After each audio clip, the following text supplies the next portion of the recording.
Nice.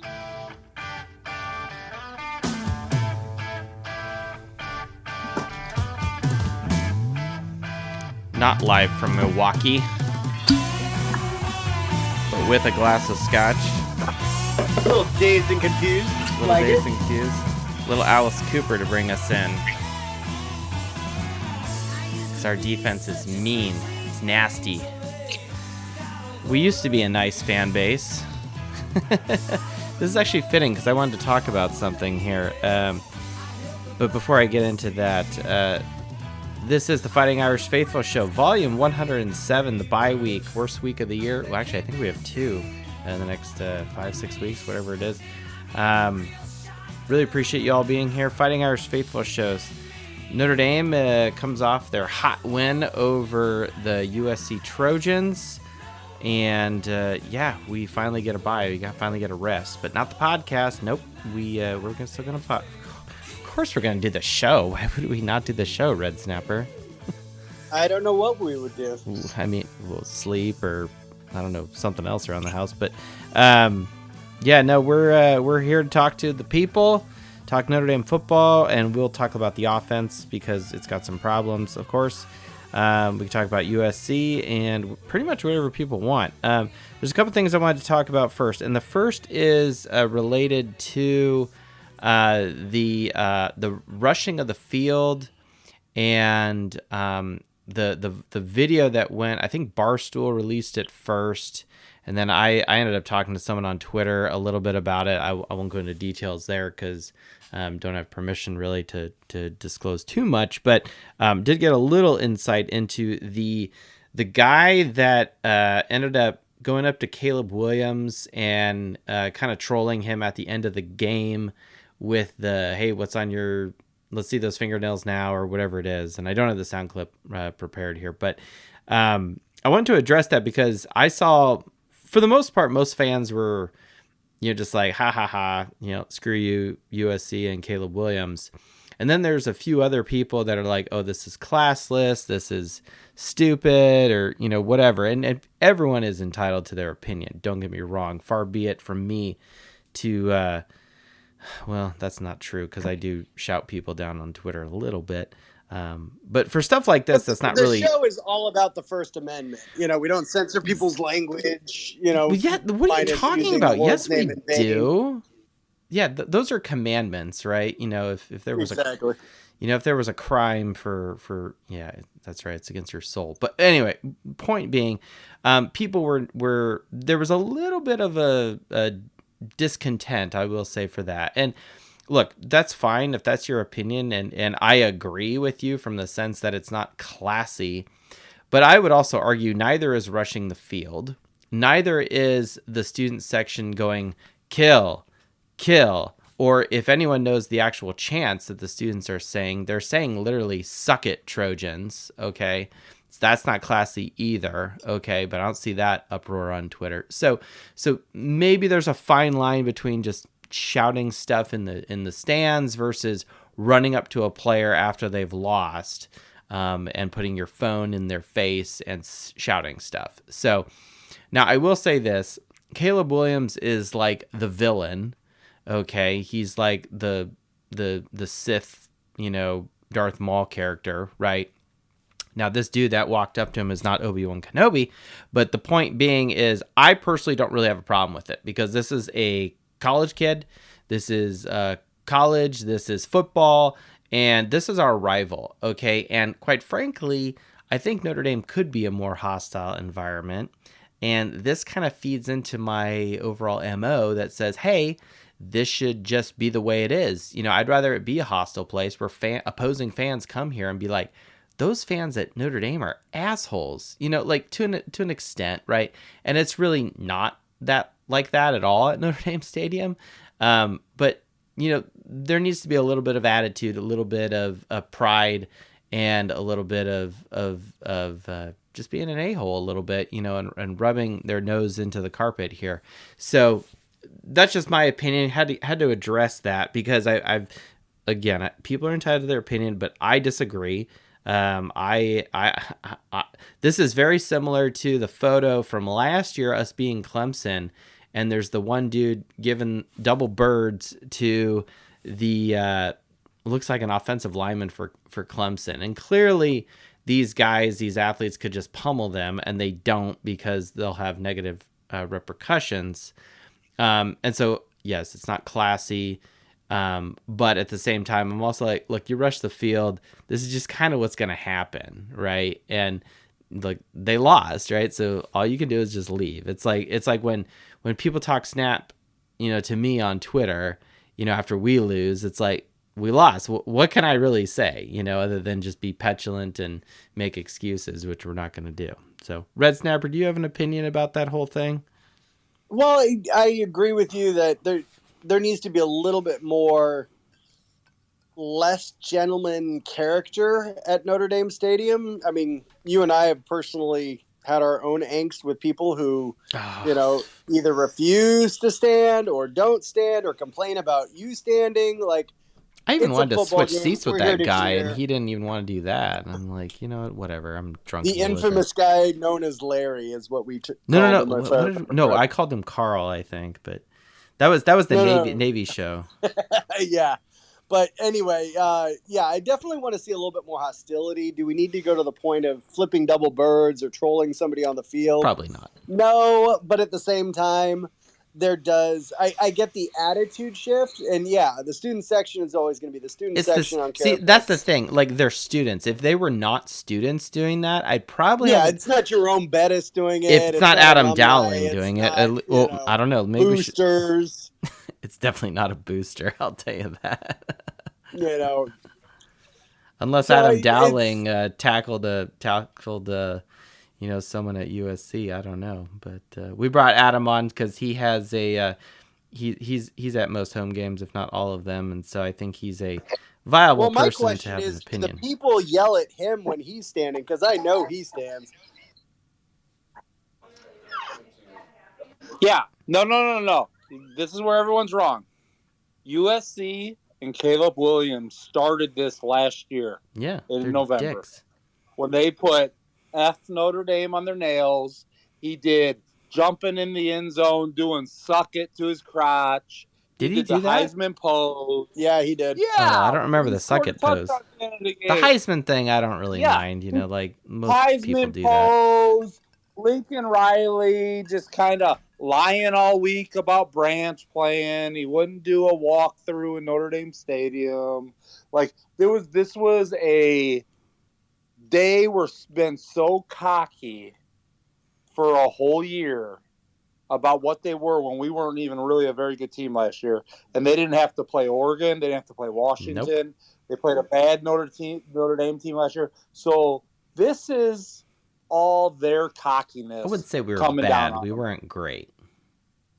No, we weren't. It was a good team. We won a bowl game. We had a winning record, right? In the coach's first year. For considering who we had at quarterback and some of these other things we had going on with the new staff, I'd say last year was pretty good. I wouldn't say it was a bad. But they were extremely cocky after that game. I agree. So this was a build-up to, when you're going to be that cocky, when you lose, there's going to be some stuff thrown at you. Yeah.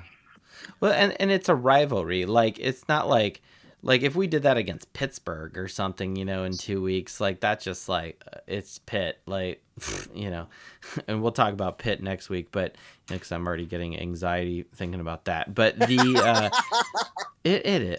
gosh, we'll talk about that more. But like, look, it's USC. We hate USC. I've had the biggest smile on my face all week. I've been in a great mood. We got some weird news at work today, that's a little upsetting, but I was like, I really don't care because we beat USC and life is good. Now, that is not the scope of my fandom, right? I want New Year's 6 and shit like that, and we'll talk more about that later. But I really think that I don't have a problem with it holistically as a whole, and especially if you get into the finer details. If this was like a bunch of fans, like grown men, like most people basically listen to this podcast, surrounding the guy and just, that's different. But if it's just some random, student, just whatever.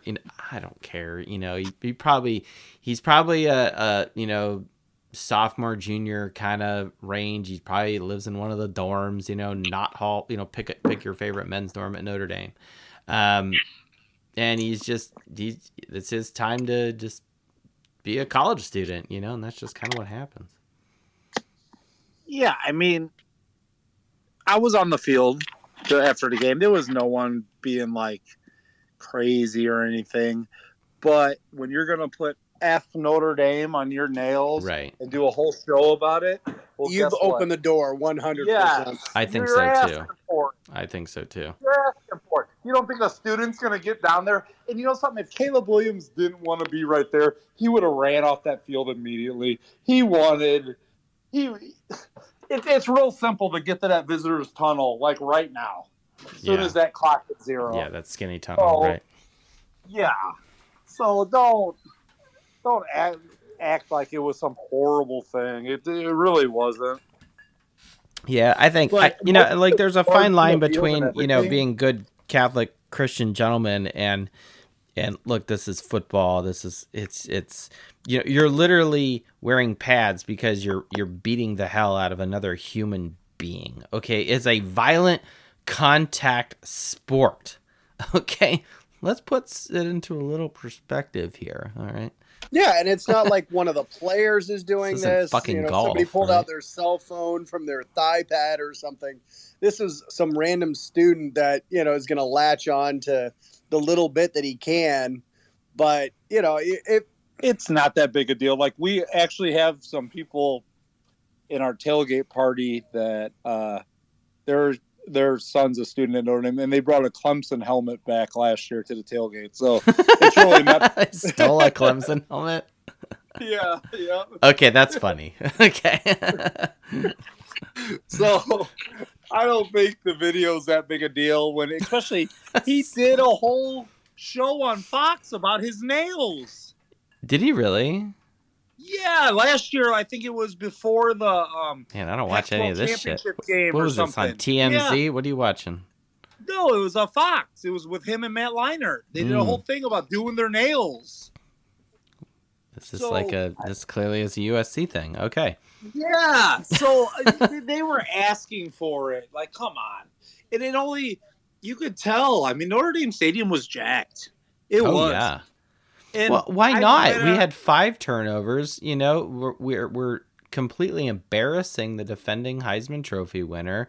The number 1 team in offense, making me eat some crow here because I actually thought we would lose, right? So it's like all this stuff is going on, and the fans were berserk, and I can't emphasize the rivalry thing enough. It's like USC is the enemy of Notre Dame. And they're always going to get up for that game. I mean, even Jimmy Joe doesn't like USC, and he figured out Notre Dame, 4 weeks ago or whatever. I think I sat maybe twice the entire game, like halftime it was not your pregame Constitution and then halftime, right? No, I was going to say that his halftime when he had. What did you eat at the tailgate? That was about it. Yeah. Well, it was raining the whole dang time. That was the worst part. Ugh, but I'm telling you guys, when we have big games later in the year when the weather's crappy, the stadium is way better. You know why? Because the wine and cheese crowd gives their tickets to real Notre Dame fans. So it's hopefully it's real shitty for Pitt because and that's kind of a good segue here. So I will be, and we'll talk more about this definitely next week. We'll try to get 5 Foot Nothing Pod on here, and we got to get a good assembly of everyone who is going. Obviously, Adam, you're going to the game. I'll be at the Pitt game and the Wake game. We'll have 5 Foot Nothing Pod will be with me for.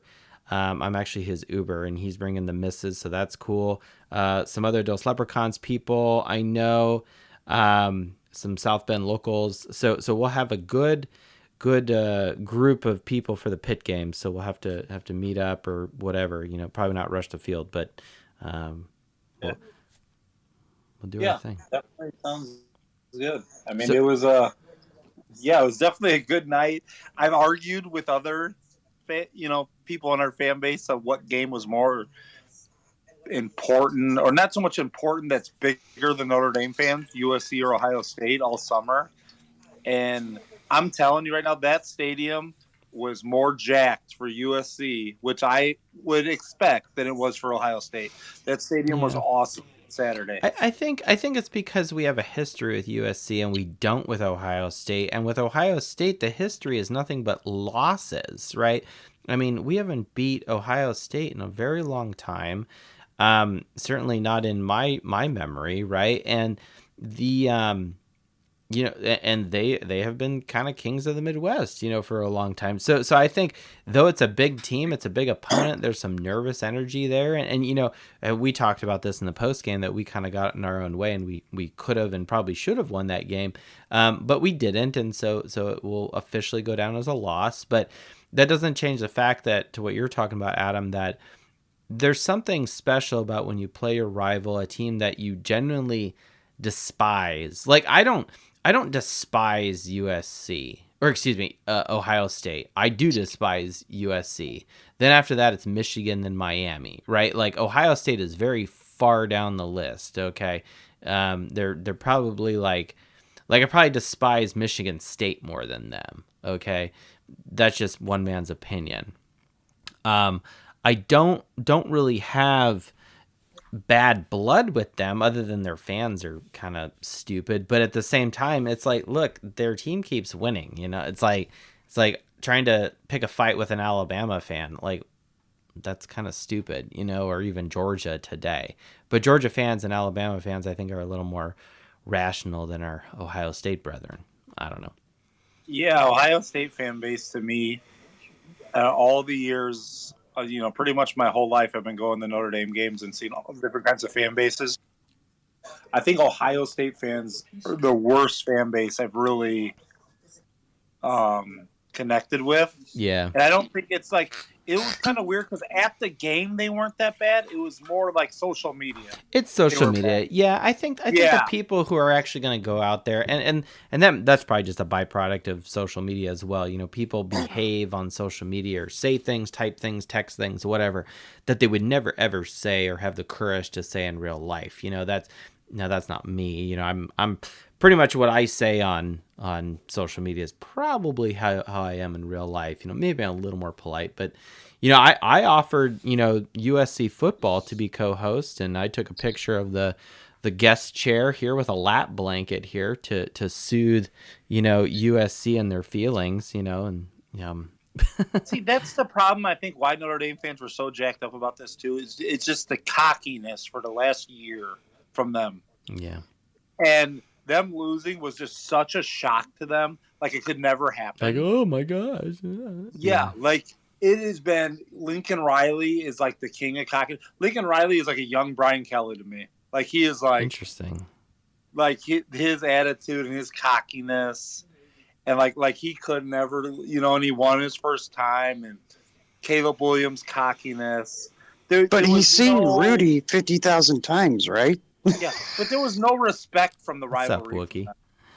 But and that's what happens when it's, they've been trying to do shortcuts for 2 years where half their team's transfers, so there is no respect for the rivalry. Yeah. So they were kind of crapping on Notre Dame for 2 years, and something, they got what was coming to them.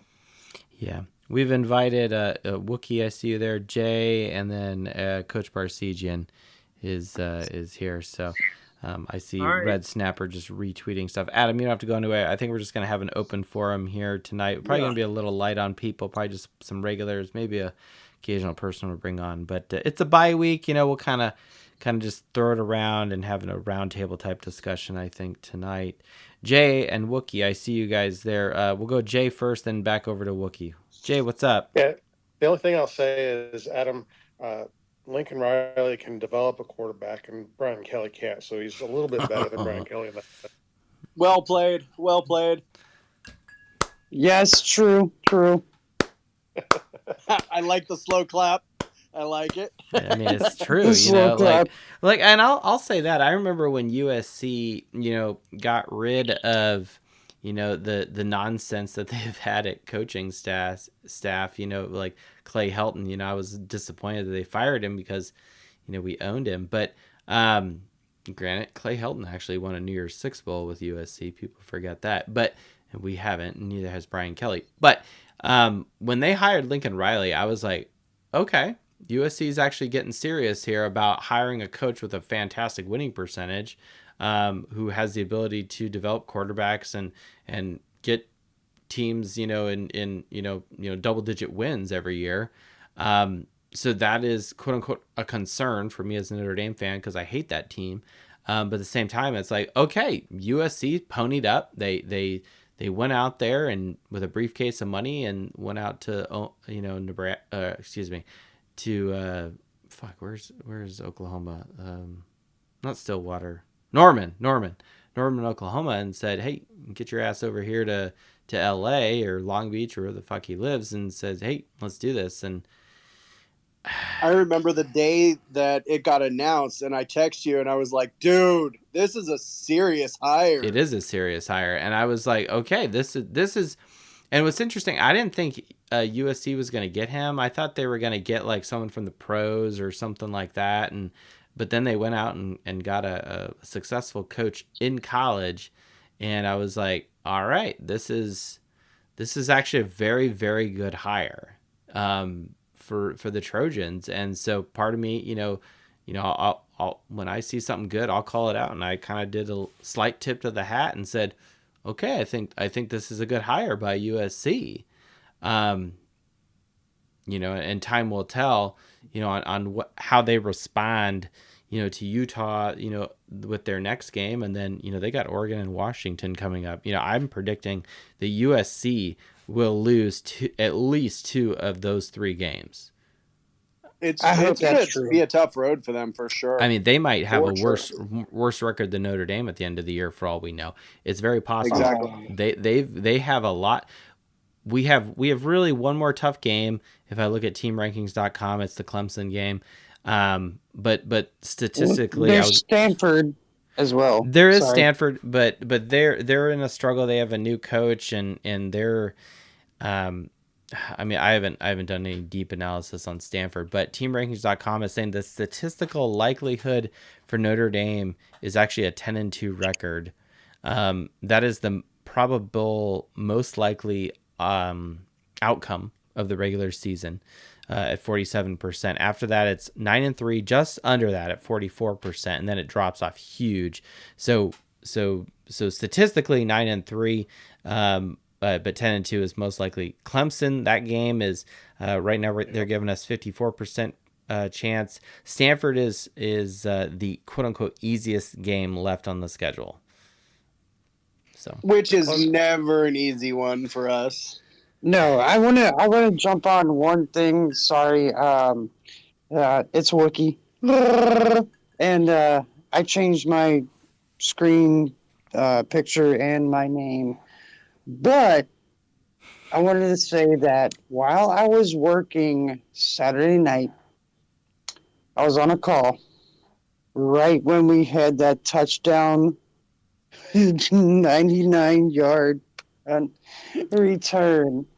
And I was on a call and I said, hold on, give me 1 second right here. And I put the camera on pause, the mic, everything, and I just put my other laptop over, and I just started yelling. And I was like, go, go, go, go. And I was like, okay, let me reset your password right now. Dude, that was the best thing ever. But I hated the fact that happened when it was on a call. Hey, you pivoted. It worked. You gave a nice little move to get open and celebrate on the side. Dude. Bryce did, going down the left side of the field. That was amazing. That run back, oh my God. And for the record, if you guys haven't heard it, I retweeted it today. But the radio call, 10 times better than anything NBC. But yes. Oh my God, so much better. Can we get that on NBC, please? Because that was way better. I had the fucking computer on mute. I had to mute my call and unmute my regular computer. Said, hold on, put the caller on hold. reset their password, and had to listen to the fucking thing. Oh my god, fuck USC. That's all I gotta say. That sums it up pretty well. Yeah. Yeah. I do not like that team, and our mothership here, Dos Leprechauns, the master of the universe, Jason at Dos Leprechauns, he absolutely despises USC. I think he has had more negative interactions with USC fans. I'll just put it that way. It's probably because he's been to more games at the Coliseum than I have. I mean, the last game I was at the Coliseum, a Notre Dame game, fucking Bob Davie was our coach. Okay, so Oh wow. and so like it's very unlikely that someone's gonna, be an asshole to a little kid. You know what I'm saying? So Right. I mean, gosh, what was I, 12, 14, something like that. So so the point is, young faithful _ Irish here was and that was a loss. That was 10-0, so that sucked. So yeah. But you seen my sign that I post. I have I don't always hate, but when I do, I hate USC Trojans. That's right. Yeah, I like that the dude's like smoking a cigar, or he's got like a beer or something. Yeah. Like, he's like cheersing it. So Yeah, the DeSecchi's guy. Yeah. DeSecchi's guy. oh, is that who it is? Okay, Yep. brilliant. Man. Exactly. You're right. That's interesting, man. All right, cool. Okay, well, a lot of USC hate. It's always welcome on the show, because we're not a classy place, and cussing is allowed, and we're allowed to say "fuck you, Trojans," and that's okay on this show, because Elon Musk has not censored us on the X. We can talk to people, so that's good. I would argue to say that he's actually encouraging it, with X. But What's he know about free speech? I'm just saying. Yeah, Huh? yeah. Just don't break commandments on the podcast. This is my rules, not Twitter's rules here. He likes bots on. Yeah. All right. So I want to change gears here just a little bit to something that I'm sure is going to come up, because it came up in the post game show. I've gone back and listened to our show. And I was actually surprised this came up, but then when I thought more about the game with a more level head and put my I hate USC, that hat, I kind of put it aside. I was like, there is something about the offense that is troublesome here. Now, first off, we won, so hooray for us. And I did not do all my stats that I normally do. After the game and whatnot. And there's one thing that jumped out at me, and that is the yards per point. So, bless you. What was that? Someone okay there? Anyway. Yeah, I just coughed. Oh, is that you, Coach Precision? All right. Yes. Okay. No problem. I'm just like, what was that? Okay. Yards per point. Yards per point. Forgive him. Yeah, he's you're old. forgiven. It's true. Yeah, 2-time the national Alabama champion. elephant was blowing his nose. Something, I don't know.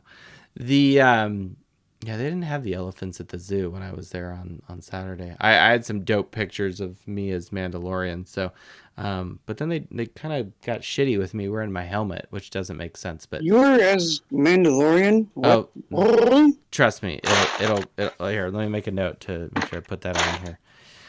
Yes. And I'm peacing out. We'll see you guys. All right. Thanks, Love Wookie, y'all. for joining us. Anytime. You're welcome. Later, man. Have a good Thank one. you.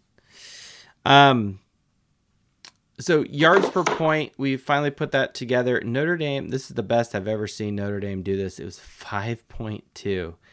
Every 5.2 yards, we had 1 point on average. USC was 15, so it's not terrible, really, for USC. But it's not good either. National champions in the stat are 11.8. To put it in perspective, though, if I jump back to not last year, 2021. Oh, God bless America. There it is. And I jump over to the Wisconsin game. The Wisconsin game was not only fantastic, but we, again, recall we had a shit ton of that was probably one of the most defensive dominating performances that I can recall. A lot of parallels between that game and this game against That's SC. correct. Now, we don't have any bad blood with Wisconsin, but what I will say is the yards per point, I remember, really jumped off the page for that Wisconsin game, and it was 6.0. It was fantastic. And of course, we won 41-13. So we absolutely emasculated Wisconsin and just beat the snot out of them. Now, if I jump back to this game, okay, and we're even better than that. It's 5.2 for Notre Dame. And so what this tells me is that when your defense plays well, your special teams, gets a kickoff return, and you have scoop and scores or pick sixes or things of that nature, it really starts to skew the stats. So you look at the scoreboard and you look at Joe's metrics of yards per point, and it's just looking overall at the success of your team. And I will say this. If our defense plays like that every week, I don't think we'll lose a game. I don't care who you're playing. The defense has an output and performance of, that many turnovers, that many sacks, scoop and score kind of situations. You're going to win football games, okay? Who cares what the offense does? Now, the problem is that is not going to be the norm. That's the ideal situation, but that doesn't mean that's what's going to actually happen. So if we actually dive into how the offense did, and this kind of statistical piece this week, it does raise some eyebrows. Now, first, the good news. The good news is that Notre Dame had 12 possessions. We scored points on 6 of them, and that includes field goals. Okay, and then above and beyond that, you had the scoop and score, and then you also had the kickoff return as well. All right, so there's 14 points in addition to the 6 scores as well. So Notre Dame scored points, quote unquote, on offense 6 times. 3 of those times were off of turnovers, and all 3 of those turnovers were touchdowns. So we had 21 points that were points off of turnovers, which is fan-fucking-tastic, okay? The first drive, Notre Dame's first drive, went 3 plays, 12 yards for 7 points. Notre Dame's third drive, 8 plays, 46 yards for 3 points. We started on our own 36, okay? We only got a field goal out of it. Our fifth drive, we went 1 play for 2 yards for 7 points. That was the interception by Xavier Watts, okay? Where some lineman just totally rocked him on the 2. But then our sixth drive, we went 5 plays for 50 yards and we got 7 points. Okay, so that's cool. So that was, and then our ninth drive, which we'll come back to here, that's kind of the one I've got the star next to. 6 plays, 68 yards for 7 points, where we started on our own 32. That was the long pass to Tyree. And then our 11th drive, we went 4 plays for a total of 9 yards for 3 points. So what's interesting is most of these, we started in USC territory. We started on their 12, we started on their 2, and we started on, I don't know what this is. This last one is. I didn't write that down, but it was in USC territory, and we got a field goal out of it. I want to say around the 36-yard line, something like that. I think it's even better than that, but yeah. Regardless, it's on the USC territory. Okay. And there's the one at midfield. Okay, so I guess sure. It's the middle of the field, literally at the 50. But we did get a touchdown, so we'll be generous to ourselves and we'll give that to us. But really only one of these, 2 of these we started deep in our own zone. One on the 32, one on the 36. We got 3 points on one, and 30, and we started on 36. We got 3 points. We started on the 32. We got 7 points. So just one of these drives, of all 12 drives we had total, and that includes the last drive where we take knees, only one of them we scored a touchdown. So that, I think, is the concern that people have, is that, look, USC's defense is not good. They're actually probably one of the worst defenses we will face this season.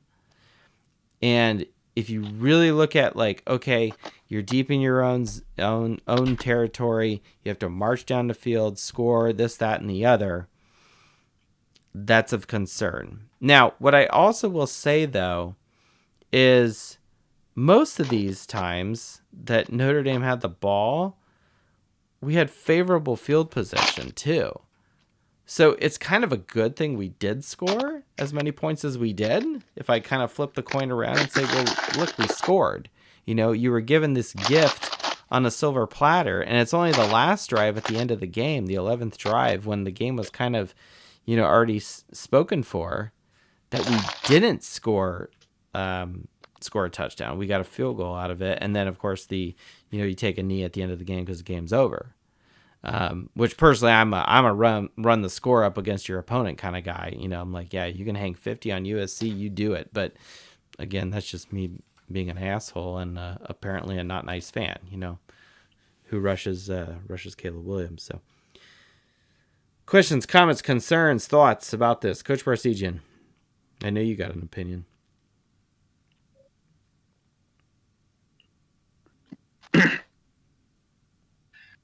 Well, there he is. Biggest thing I'm looking forward to this week. I'm looking forward to this weekend is Matt Leinart in a leprechaun suit. Oh, that's so true. I don't remember how many of you that Brady Quinn won his bet with him. Mm-hmm. So I think I retweeted that. Yeah, I saw that. I didn't even know, because I watched the beginning of the Fox show, and then I had to do other stuff around the house, and then I ended up catching it later, because I think that was right at the end of the broadcast before they cut over to the Michigan game.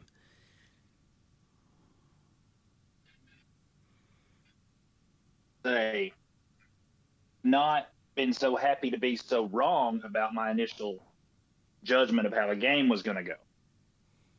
But our offense is still in trouble. I think we had one drive where we actually scored, and it was because of a deep pass. Yeah, it's the Tyree pass. I want to say it's our ninth drive. Our offense could not do squat against one of the worst defenses. Yes, and that's a problem. That is a huge problem. Now, what I will say is in this game, if I look at how the game played out and how well the defense was playing, I'm not going to say it was okay, but the offense didn't need to be the superstar, because they weren't. The defense was the superstar. No, in this of course game. not. I think, like, what we're doing is looking holistically at the whole program. Yeah, and this is kind of a good problem to have, because it's like, look, we want more. We want our team to be excellent and to achieve greatness. And we want them to excel in all facets of the game, especially with a good quarterback like Hartman. And when you can't do that against a shitty USC defense, I think, Coach, what you're getting at is when you go down the schedule at Clemson on the road, you know, hopefully potentially a New Year's Six type of bowl kind of situation. Who knows? Those are the things that I think you're concerned about.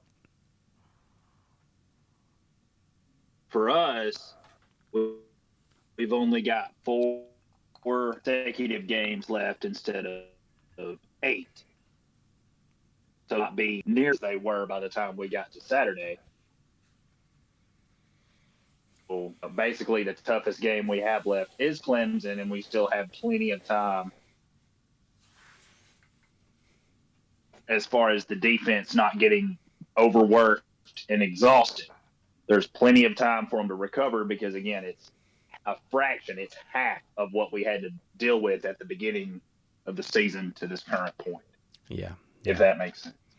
No, I think that makes perfect sense, right? We got the bye this week, you know, then Pitt the next Saturday, and the Saturday after that is at Clemson. Oh, in response to a statement you made earlier about Alabama fans being more rational, BS. I'm around them often. Alabama fans are not rational. But I was Yep. waiting for that. this is true. I'll jump in. Oh, here comes Jay. Actually, I'll jump in and agree with him on that. Having lived in Alabama for several years, they're not rational at all. Okay. It doesn't matter how good or bad they are. You cannot reason with an Alabama fan. I would say that's a general rule for anyone rooting for their team in the SEC. Having lived in South Carolina, listening to all of those Gamecock Unless fans. you're Vanderbilt, then.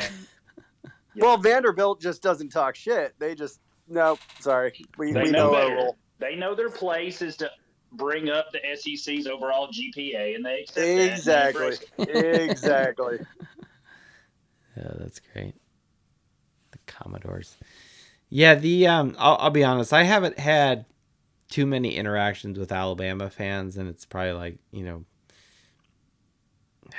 I'm not really putting myself out there, especially on Twitter. And, I'm here in Indiana, right? We don't really see too much of the Crimson Tide up here.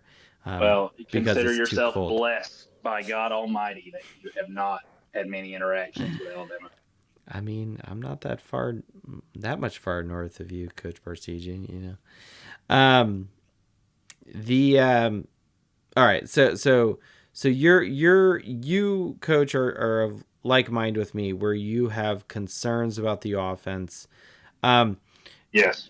Is this my biggest concern about this? Is we've now played 8 games. 2/3 of the regular season is over, which is kind of depressing when you think about it. It's like, geez, we have just 4 regular games.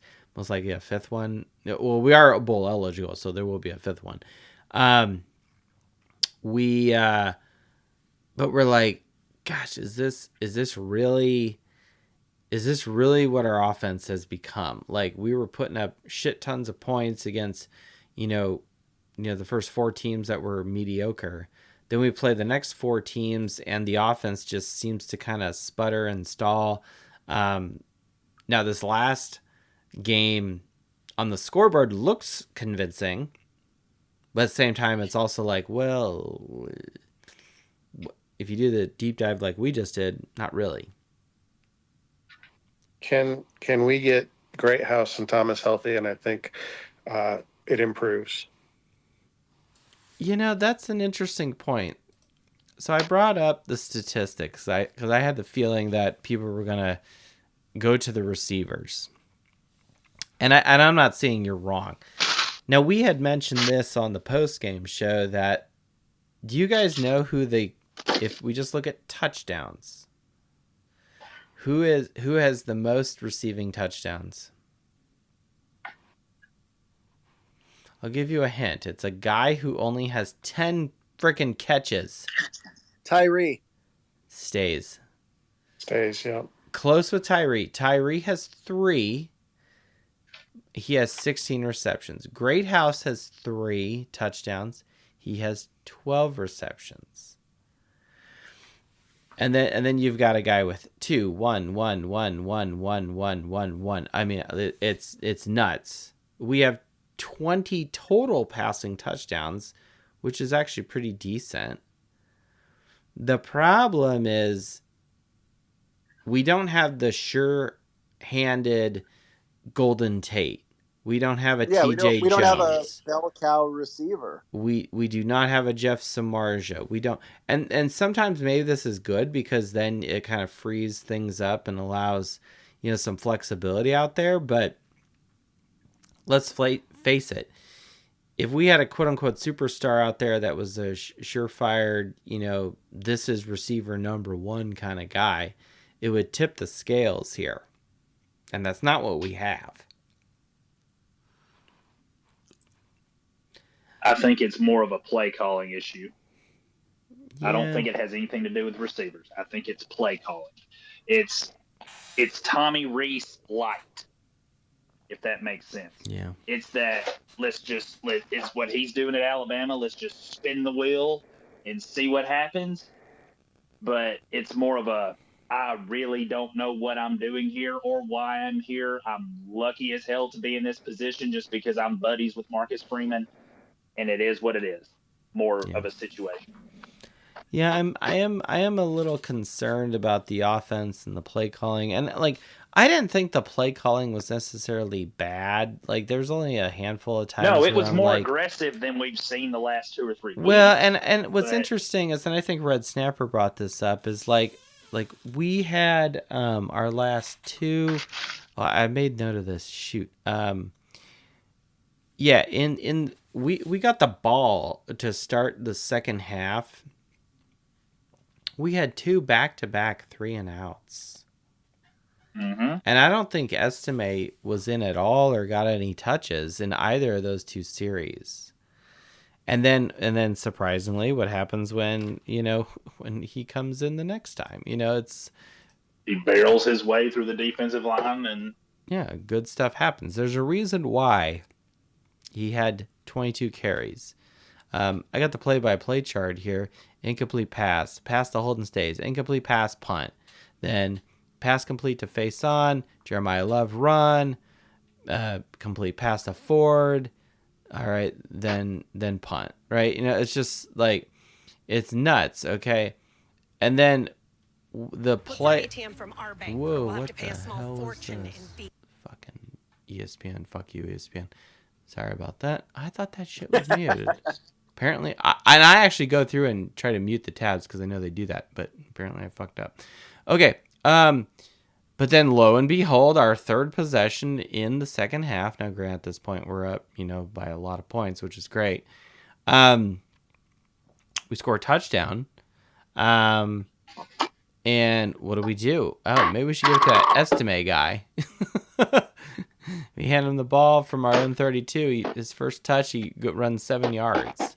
Okay, hand the ball to him again, 4 yards. Then hand it him again, 1st and 10, 3 yards. Okay, then a pass complete to Evans, then another run to Estime, and then we hit Tyree on the long, post for 46 yards. And all of that is play action setup. Run, take the top off. Well, and it's crazy. It's just like, what? Why are we not doing that? Like just do what fucking matters. Like USC, we don't have to be like sneaky and try to outthink ourselves with respect. It's fucking USC. They're terrible. I mean, going into this game, they were god awful. They were 78th in third down defense. They were 112th in total defense. They were 91st in rushing defense, 79th in scoring defense. Nothing great, and 115th in passing defense. And I think we go back to the passing because that's kind of maybe it's a byproduct of fantasy sports or Sam Hartman or whatever. And everyone likes deep fades down the sideline or whatever. It's just fine. But it's like why can't we score and throw more passes against the 115th ranked passing defense in the country? Why can't we do that? I mean, they weren't the quote unquote worst that we played. That was Central Michigan. But I mean, geez, Lapeets, this is supposed to be some great quote unquote great team out of the West.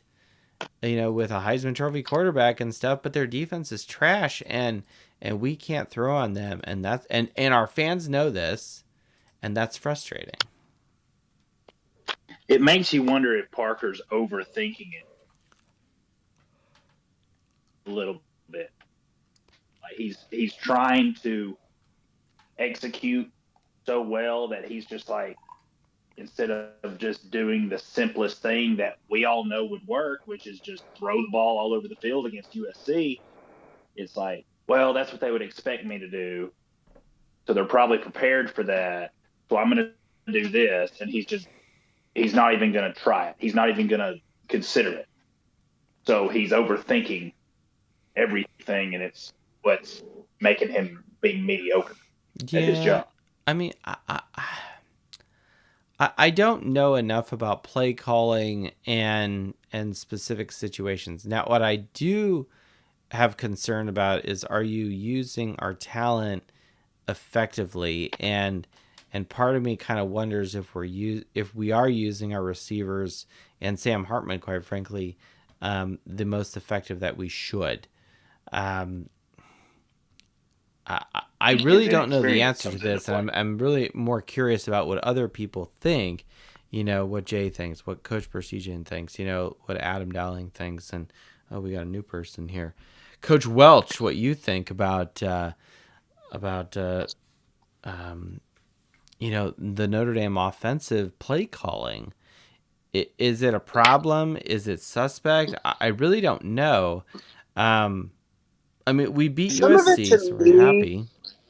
some of it to me is just common sense things like if you're going to be throwing to spreads, a spread set where you have two receivers on the side of the field, why wouldn't you be throwing it on the wide side of the field, not the short side? Those are just common sense things. Like it's different if it's a single guy on a backside on the shallow side of the field. But when you have two or three receivers, including the tight end, stacked on the short side of the field and you're throwing to that side, that's just a cluster. No wonder people can't get open. They're Yeah, just too freaking landlocked. yeah, Like the biggest thing, is spacing, understanding your spacing, understanding where routes are going to develop based on where their locations are on the field. you If know, you have a crossing route starting on the short side of the field, you have the entire wide side on the back end to complete that throw.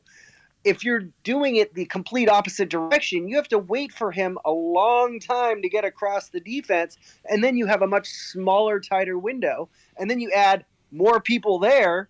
That's ridiculous. So some of that to me is where the common sense of things like line up your spread and your trips to the wide side of the field yes. and then roll out accordingly. Some of those things are It the things that creates need more to be done. space. It forces the defense to spread out too, right? It's not just, what are we doing? Like you're going to force them to, well, you got to guard them. They have to shift. I don't know what covers they're in, whether cover 3, cover 2, it doesn't really matter. They have to shift. One thing I did notice, and I didn't say this earlier, but you're talking about, our formations and where our whiteouts are. I remember, I don't know who it was, let's say it was Tyree, whoever it was way out. Like they were not on the short side, they were on the far side of the field, but they were like stupid far, like 6-7 yards away from our own sideline. And it's like, dude, you're not getting the ball. Like everyone knows that you're just way out in Antarctica, okay? And you're so far away that unless Hartman's just gonna rip it. But we haven't demonstrated that threat of throwing it down the sideline. Pretty much most of the season. On a fade or something like that. So that's not realistic. Like, why are you so far towards the sideline? On the long side of the field, I really like, to me that's just like is screaming, okay, you're tempting the cornerback to cheat, because they're not dumb and they know, like, oh man, we're so far away from where the play is, like that's such a long pass, like I can cheat 2 steps in and still guard you effectively, because that's a really long fade, and most likely it's going to be an inside route or a run play. And if it's inside route, I've got you covered already because my other defender is the sideline. Agreed. Spacing is everything. Yeah. So I saw that and I was very disappointed. I was like, that's dumb. Now you're just taking yourself out of the play. Like that's like wildcat, because when the quarterback goes out, because that's just stupid. But wildcat sometimes is effective because it's like, well, they could do something with the quarterback, but it's usually a surprise, and you end up just doing something great with an athlete or something in the backfield. But and I'm not at all suggesting we go wildcat, like Charlie Weiss did with Golden Tate, which maybe was not a bad idea, but because it's Golden Tate and he's made out of kryptonite, and he Michigan State's band fears him, so. I don't know. The offensive piece is a head scratcher, especially 8 games in, and I would really like to see just see something that gives me more confidence about them as a unit going forward, at least on the passing side. Like the rushing is clearly the backbone, you know, but we also know that USC couldn't stop the run. We use that to our advantage, and I have no problem of utilizing that. We play a better team like Clemson or someone with more talent, with you know some more peach fuzz or whatever. They're gonna just load the box and stop us. And if we don't have a viable threat at receiver, we don't have more creativity or just smarter formations and play calls to particular down distance and spacing of receivers, we can't expect anything different. I think you hit the nail on the head for the Pittsburgh game right there, because they have a good defense. They have no offense, but they have a really good defense. So, I mean, I think if we score 3 points, we might win the game 3-0, because I think, unless we can figure this out, it's going to be a long, low scoring game. Yeah, I mean that's typically the way Pitt games are going. I was gonna do a historical evaluation of Notre Dame versus Pitt, and across multiple coaches, and just how did we do versus Pitt, and what was the score, and some of these things, and it's kind of a throwaway evaluation, but that was kind of where I'm going, Jay. But playing Pittsburgh is kind of that vibe. It's a Steel City, Midwest. Kind of no nonsense, and no nothing special or fancy, right? Playing Pittsburgh, it's not a bad town either. I've spent significant time in Pittsburgh, but I'll tell you what, that game gives me anxiety just as a whole, not necessarily this season because I haven't looked at any of the data, which we will do next week. Same bat time, same bat channel next week. That's for sure.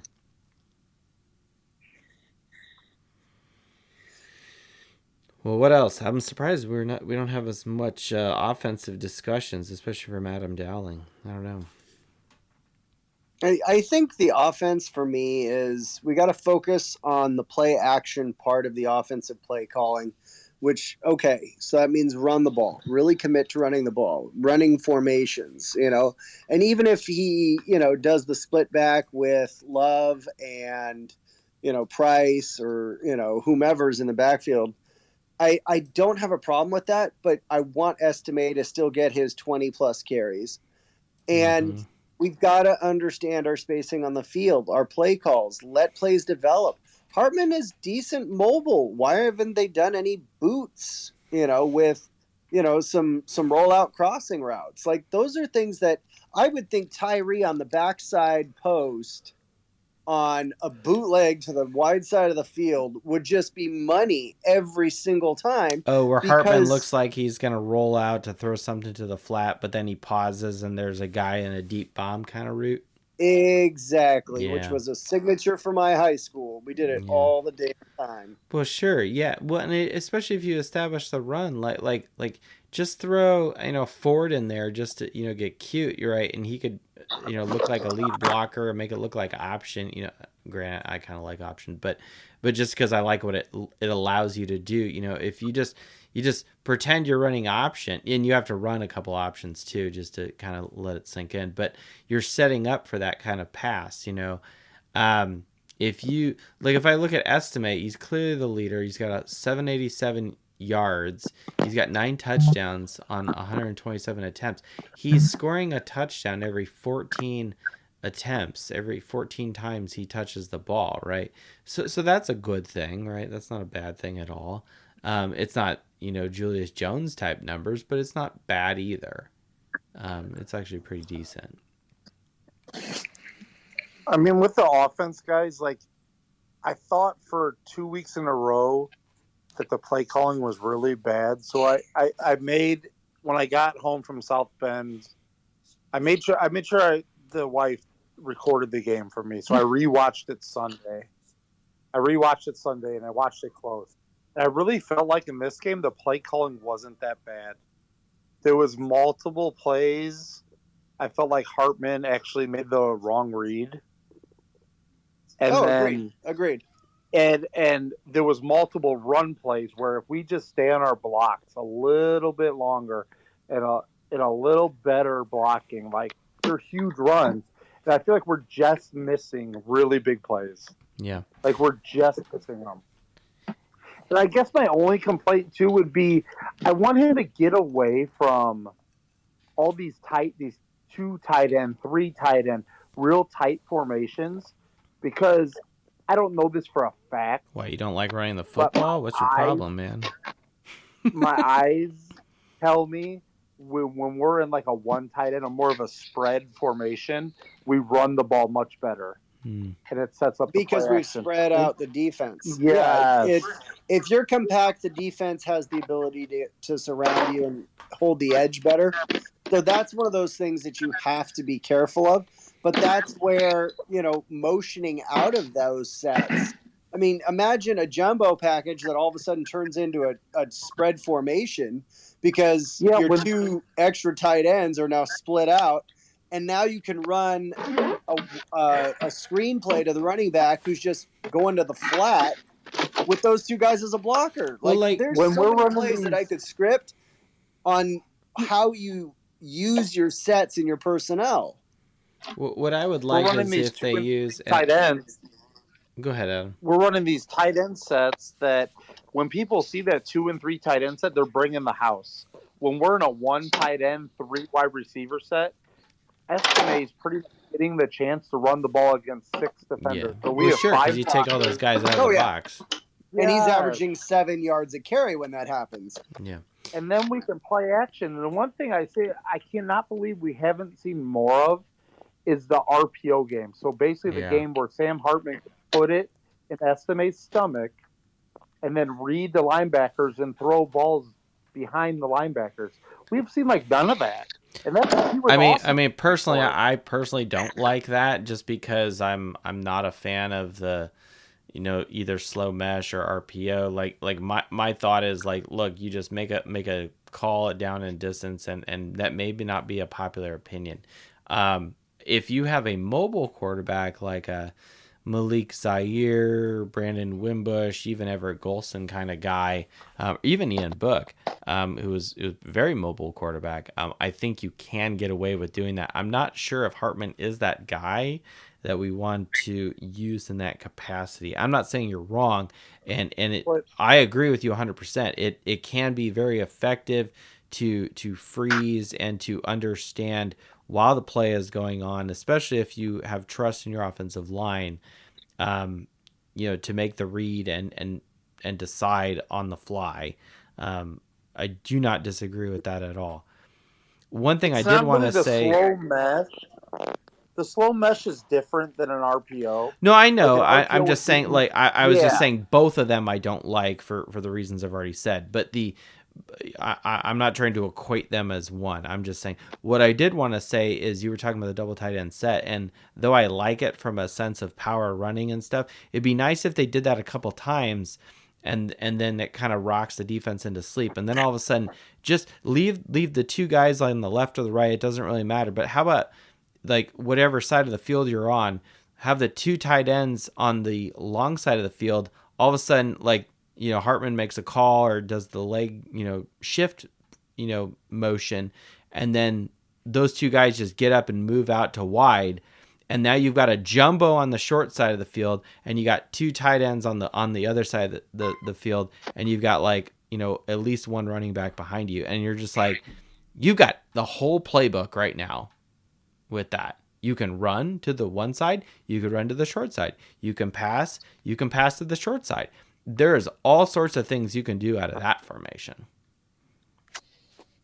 I'd be willing to bet if someone really, I mean, I'm sure the coaches have done this, but if you could go and look at what our run game numbers are with 2 and 3 tight ends compared to 1 tight end, one tight end, 3 receivers, compared to 2 and 3 tight, I guarantee that our run game looks much better, which opens up the play action. And that's what we did on that one drive with Tyree. And that's part of film was- breakdown. So that's the homework I'd that you have at I'd the have to end watch of that every film. week. That trust me, I've done that. In high school, we were doing that. Is how many times did we run this set? What was our personnel? Who was in? Everyone got plus or minus based on their assignments, their blocks? Did you run your route correctly? Was the timing, the depth, the spacing all correct?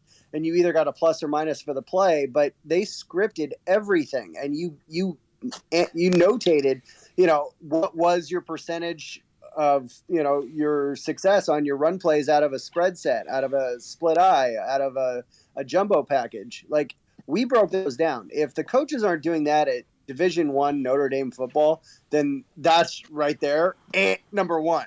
I mean, I would do that if I didn't have my normal, the stats would get really crazy 9 to here. 5. Yeah, that's right. I got my normal job. I do this for fun, I guess if we get monetized, that's cool, but we're so far from that. I do this for fun, with Scotch and Spreadsheets, Fighting Irish Faithful show. It's Tuesday night, we're not doing a show because we have no game this week. But we'll be back Tuesday. Well, I'll say this much: if you get monetized, all of us regulars are getting a cut of that. By the way, it's a true story. What needs to happen is I gotta get a camera in here. I gotta put this shit on YouTube. I got Jason and I at Those Leprechauns started talking about how do we go to the next level, and I'm just like, dude, I don't know if I'm ready to do that yet. I got to get a green screen, or we got to clean the fucking office. Clean the studio here. You don't need a green screen. You just need a green bed sheet. That's all you need. Oh, okay. All right. Coach Welch here at Welch Brian 1112 in the chat. He's got 2 comments here I think are fantastic. Receivers being hurt doesn't help with the play calling either. Greathouse, Thomas, and Merriweather are still not at 100%. With that said, the play calling and execution still has been suspect. Agree 100%. Next comment, I think one question that needs to be addressed is why so many hamstring injuries this season. That's a strength and conditioning problem. Matt Bayless leaving hurts a lot. Coach Welch, I really appreciate that. And the hamstring thing is really irritating. Red Snapper has some theories about yoga that can help with that. 100%. Me personally, I'm just like, and I've been doing more research into this because, I've got a kid now, and I'm kind of evaluating and sizing him up like, well, you're a little small for football right now, but, hey, stuff can happen. But you hear about more and more injuries, with kids in grade school or even high school, and it's really crazy. And it's like, and hamstrings and if it's pulled muscles and things, that's a stretching and usually stretching and hydration thing. Now, it doesn't just mean that. It can also be you're overworking the muscle. There is such a thing as too much weight room. That is a thing. And so that may be part of it. So I don't know the specifics of what the weightlifting program is aiming at. Are they going for more of an endurance vibe? Are they going more for just big, bulky, strong guys, that just look jacked? I really am not sure. Are they going for speed and quickness? What you do in the weight room and how your conditioning is focused, especially in the off season, is really what's going to drive that. So Coach Welch, really appreciate that. We've invited you to speak if you wish to comment further. But I think those are great points. Again, those 3 guys, we know they can be effective. They can be great contributors to the offense, especially on the receiving side of things, if necessary. 100%. Yeah, I think those guys getting the ability to contribute is going to be it gives two more higher level familiar targets for Hartman. You know, the chemistry he was building with Greathouse, especially after the first couple of weeks, I think was a big deal. And I think having, and that's the other thing I saw against the SC game is going into that game, who, if you had to pick any of the receivers, regardless of health or not, but if you had to pick any of the receivers that you had to stop to shut down Notre Dame's receiving and passing game, you would have gone after Greathouse. And that's what SC did. They bracketed Greathouse, I would say 2/3 of the time he was on the field. So that explains why he really didn't even touch the ball, if I remember correct. So he had to look for other people. Yeah. But, you know, again, I think being too crowded on the short side of the field didn't help us. I think, you know, not working the play action. I myself, and you know this, I am not a fan of the RPO, especially when you have a quarterback and you hit the nail on the head saying if you had a little bit more of a mobile quarterback. I see Hartman closer to. Yeah, he's a pro style pocket passer. Absolutely. Can he run? Yes. I see. If Angeli was back there, I think it would be different. Very similar. I see him very similar to Aaron Rodgers. He's got a great arm, can read his progressions, and can get mobile when he has to, but he's going to sit in the pocket or he's going to create to throw the ball. Yeah. The problem I have, my biggest argument with the RPO, is if you're too busy reading the linebackers to see if you're going to hand the ball off or not, that's time away from you reading the secondary to find your progressions. So if your head's down rather than up, part of it is, where are your eyes? The defense has the ability to cover your receivers easier because they know you're not even looking at the field yet, so they're going to stick with the receivers. As soon as you start looking off the defenders, you know, and focusing on one guy and then coming back to your second or third progression, now all of a sudden those defenders start to cheat, start to anticipate, start to not play solid defense.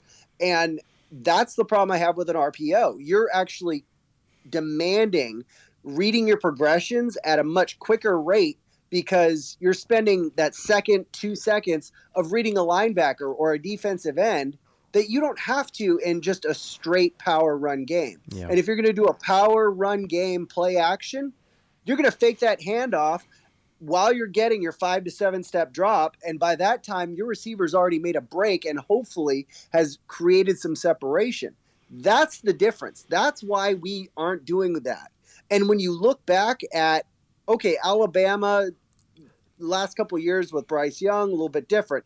But look at, you know, some of the receivers that Alabama had. Trevor Lawrence. Look at what's his name from LSU at the Bengals now. Like Joe Burrow. Yeah, Burrow. Those guys Deshaun were not Watson. RPO guys. Those guys were pocket passers. Watson, and so by being able to throw the ball from a power run game, it played into their hands. I think we're doing ourselves a disservice by utilizing any form of RPO unless we have a more mobile quarterback. Yeah, and I think this is kind of a function of good coaches can look at their personnel, look at who their playmakers are, and then start to design play calling, formations, etc., based off of the skill sets of what's in the cupboard. And when you look at Hartman, you know, I don't see, you know, an RPO kind of guy. I see a pocket passer. You know, when we had Ian Book in there, you know, I saw more of an RPO kind of guy. Yeah, and some of these other guys, you know, and it's like DeShone Kizer was I thought I just got a raw deal just because of Kelly and stupidity on his part, but DeShone Kizer was fantastic for the RPO. And that's just kind of my opinion on that. It's just the way he was built, his speed, his quickness. You know, he can shift his hips. These are things that Hartman doesn't necessarily have in his toolbox, and I don't think the players around him require him to have to do that. You've got Estime, this big back there. You can just hand it off to him, and he's very patient running, which is fantastic. The only thing we're missing is maybe just like that, go to Jeff Samardzija Golden Tate kind of guy.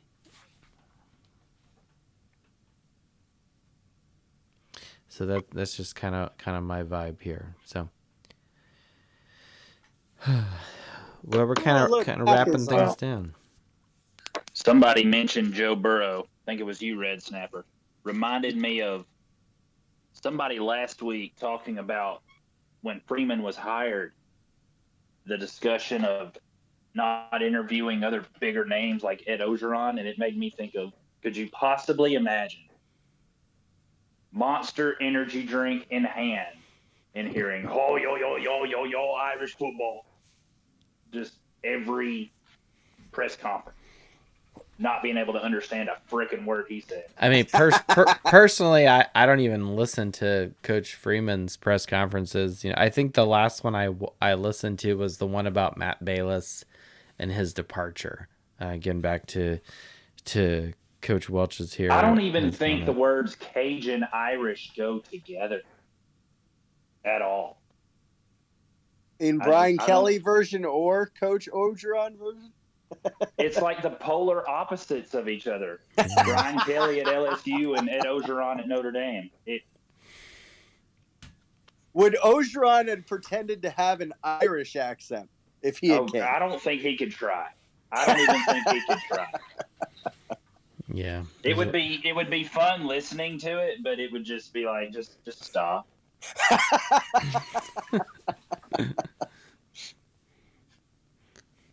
I just want like there's a if anyone missed this, I was tweeting out, and we actually have this at home. It's a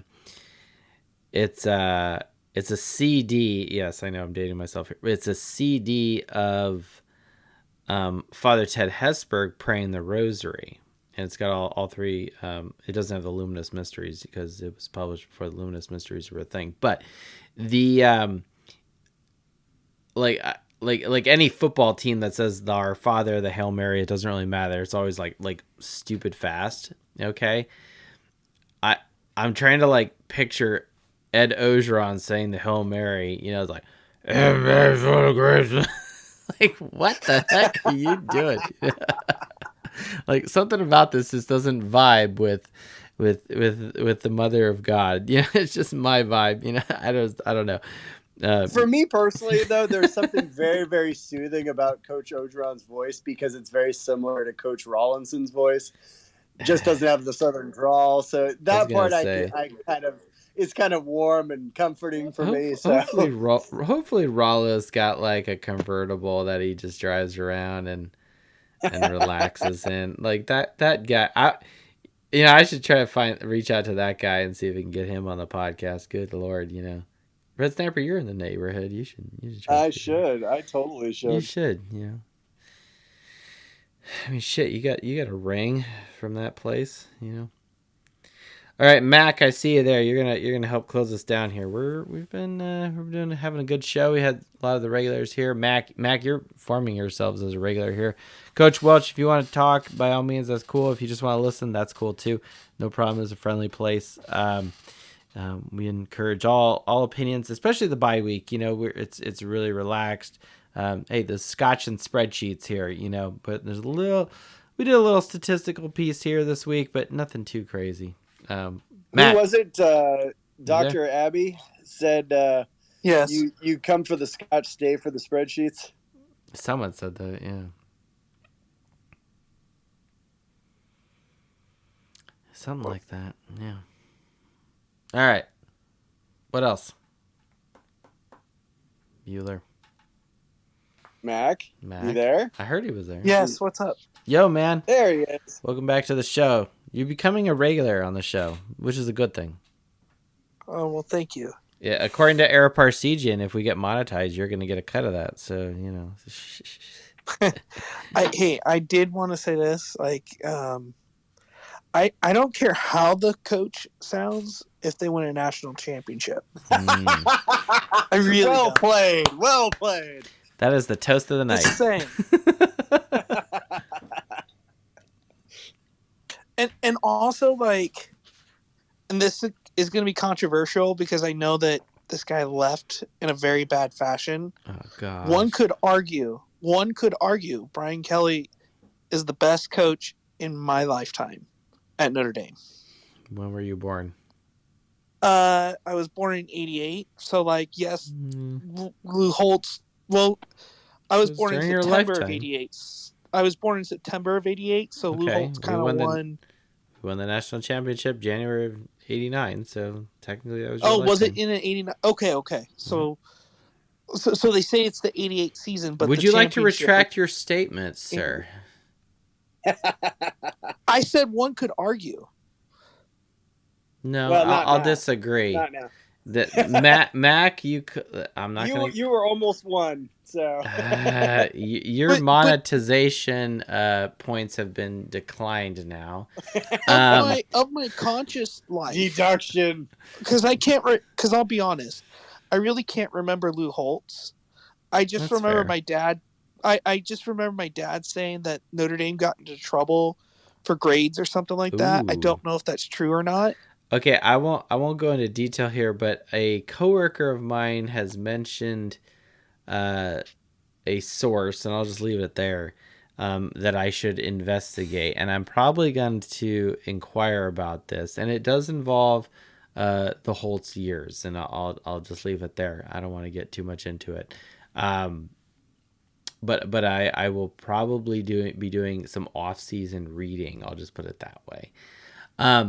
Now turning around to you, Mac, because now you've got me a little focused on you here. Not like you're in the crosshairs. Nothing too aggressive. It's not like you're a USC fan and I'm putting a phone in your face. You missed the beginning of the show. It was great. I guess we can come around and talk to Mac and Coach Wiltshire about that. But the back to what you're talking about with Kelly. So Kelly is definitely the best since Holtz, but he's certainly not better than Holtz. He's actually not even better than Dan Devine. Dan Devine actually was a much more superior coach per se. So the gosh darn it, where's the fuck is that tab? This is a problem with when you have a really big spreadsheet and it's got like 25 tabs. But Dan Devine, what I know, Joe Montana was not like the greatest college athlete, but he did bring him to his school. Well, so and the thing is, like, and I think, who was it, HBO or someone had a really good documentary about Joe Montana. I only watched, I think, the first Peacock. episode. Was awesome. Was it Peacock? Yeah, Peacock did. Okay. Yeah, and they went into his coke problem, and regardless, the thing is that Dan Devine didn't play him much, and I don't have that data here. It's probably in the old notebook here, but Dan Devine had a very good win percentage as far as bowl games and just overall win percentage, right? And I did a very, very deep dive into Kelly versus Holtz in bowl games and things of that nature. Go to episode 5, Mac. If it's a bye week, right? There's no game. It's actually not nearly as long as these podcasts, right? It's probably about 45 minutes long. It's totally worth it because I get really tipsy and really, really belligerent. But so if you want to laugh, this is before we were stat live. Piece is on point. The analysis of coach versus coach is awesome. Well, and what's happened is, and so here's the deal. Let me back the bus up just a little bit. It's a bye week. This was what we can do. I never really synthesized or even thought about doing a podcast until after the 2018 season. I won't go into details on that. 2019, I kind of thought about doing it, and then I decided not to, but then we started in 2020. Now, I never really got quote-unquote serious with my fandom and started doing the spreadsheet thing until the middle of the 2016 season because I was so fucking pissed that we were doing so bad with Deshaun Kaiser. Kelly was in his 7th year. It's like we didn't really lose a whole lot of guys. Yeah, I guess we lost Jalen Smith and some of this other, things like that in 2015, but it really wasn't that bad from 2015 into 2016. And we were just so god awful.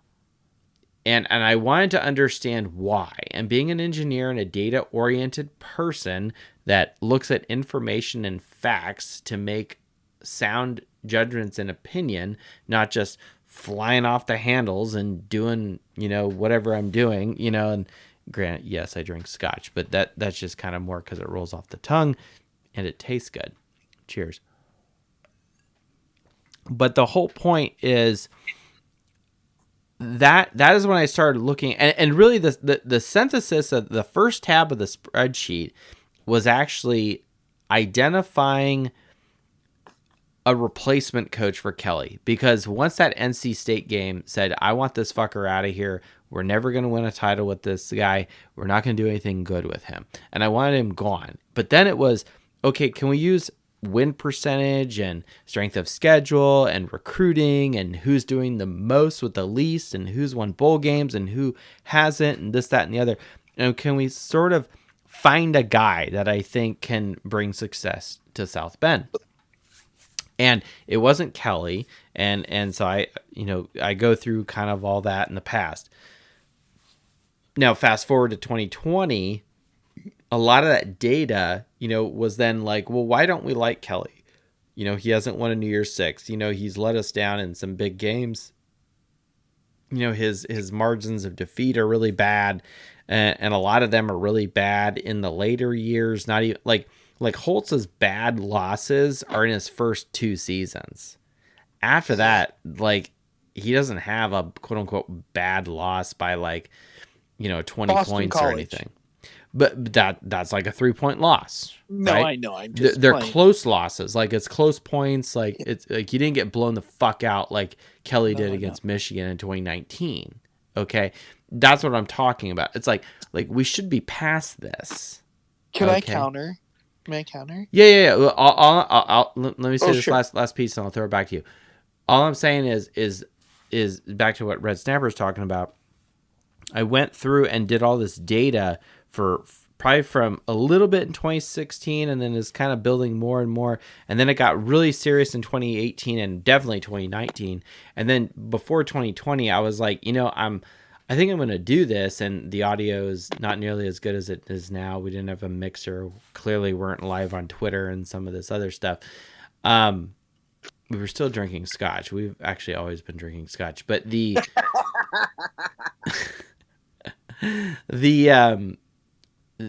fifth episode I ever did went just was a complete dump of that. Now, I also said that I also didn't just, crap all over Kelly. I did actually give him a little bit of praise for some good things that I think he had done, and where, his turnaround since 2016's dumpster fire was remarkable. Okay, no one was expecting that, right? So I wasn't gonna be just a complete asshole and hate on Kelly. I was gonna actually give him the credit where he deserved it. So it's a really good episode. If you really want, just to really get into the psyche of me, or maybe you don't want to do that because you'll just be like, this dude is fucking nuts. But Mac, back to you. Counter all you want. So I'm not gonna say whether Kelly is great or bad. You can though. I will say this. I think there are 2 sides to every story. I think there's some truth to what he's saying about because of grade requirements that it makes it harder to win at Notre Dame. I think I think that's a fair statement. I don't think that we play on the same playing field as Ohio State or an LSU or an Alabama. Yeah, because we're Notre Dame, not some school with fucking 40,000 other people. Sure, but also in 2021, and I think Kelly maybe foresaw this. And now, again, I do not like the way he left because, as a former coach, Me I wouldn't do neither. that to my guys. Me neither. But that being said, um, did anybody see the president of the NC2A testify in his comments about NIL today? Negative. So he Don't care. basically kind of doubled down and essentially said, "This is now kind of like a professional. The players are essentially professional athletes." I mean, essentially, the Supreme Court basically ruled that, right? Exactly, and so Like, what's he gonna do? testified. He's not a Well, no, fucking but he testified. judge. The president of the NCTUA, under what's it called, a hearing, a subcommittee, basically Hearing with admitted that. who? There is no other entity. Let me look it up. Like, He testified. He was on is the there another Capitol Hill. group that's like forming an allegiance with colleges that we should, So this is from be C-SPAN. inquiring about? This is from C-SPAN, and it was printed 13 hours ago. It's about the NIL rights under the Senate Judiciary Committee. What are they gonna do? Well, but anyway, Just here's waste my our point. tax dollars? Oh, sorry, I don't want to get political. Here's my point about that. At some point, Notre Dame is going to have to choose what they are, because the more professional it gets, you might have to choose. You might have to lower your enrollment standards for athletes, or else get passed by. But And I've is been this actually a seeing that. new thing? Like this isn't anything new. Like, people have been talking about this with Notre Dame for 20 years.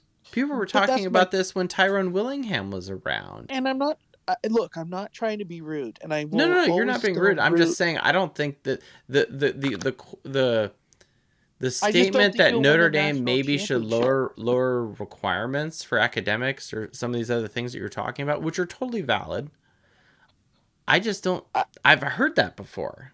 I'm just saying maybe we should lower our standards as fans. Well, why don't we use the brand of Notre Dame? Like, NBC is touting, like, oh, this is the most fans that have ever watched a Notre Dame game on NBC at night or whatever since the Bush Push game. Why doesn't Notre Dame use some of that money and funnel it into the NIL that you're talking about? Use the system to their advantage. Use the fact that it's Notre fucking Dame, that they have more money than God, and they don't need to build any more fucking buildings and take away from Adam Dowling's parking spaces. He's You don't think you don't think NBC's kind of moving away from? No, Notre I Dame? do 'Cause think they are, but that doesn't change the fact that, like, Notre Dame sent me 2 emails literally today asking for money. Mhm. Right, you know what I'm saying? Like, and Grant, unless they really piss me off, which right now they're not, but that's not a threat, Notre Dame. That's a fact. Don't piss Fighting Irish faithful, right? Otherwise he won't get his donation. But the no. In all seriousness, like, I think you're onto something, Mac, and these are legit questions that we've asked as fans. But I would also say this, like, look, let me turn it around the other way. If Notre Dame said, you know what, fuck the academics, we're going to sell it for football glory, all we want is hardware and trophies and this, that, and the other, we're going to pay players, we're going to not worry about bringing in men of character, we're going to just go get the athlete because we want wins, and we're going to bring in the almighty dollar. No one would condone them for that. Hold on. I'm serious. Would all of the Notre Dame fan base be okay with that? Yeah, if you win. I don't think so.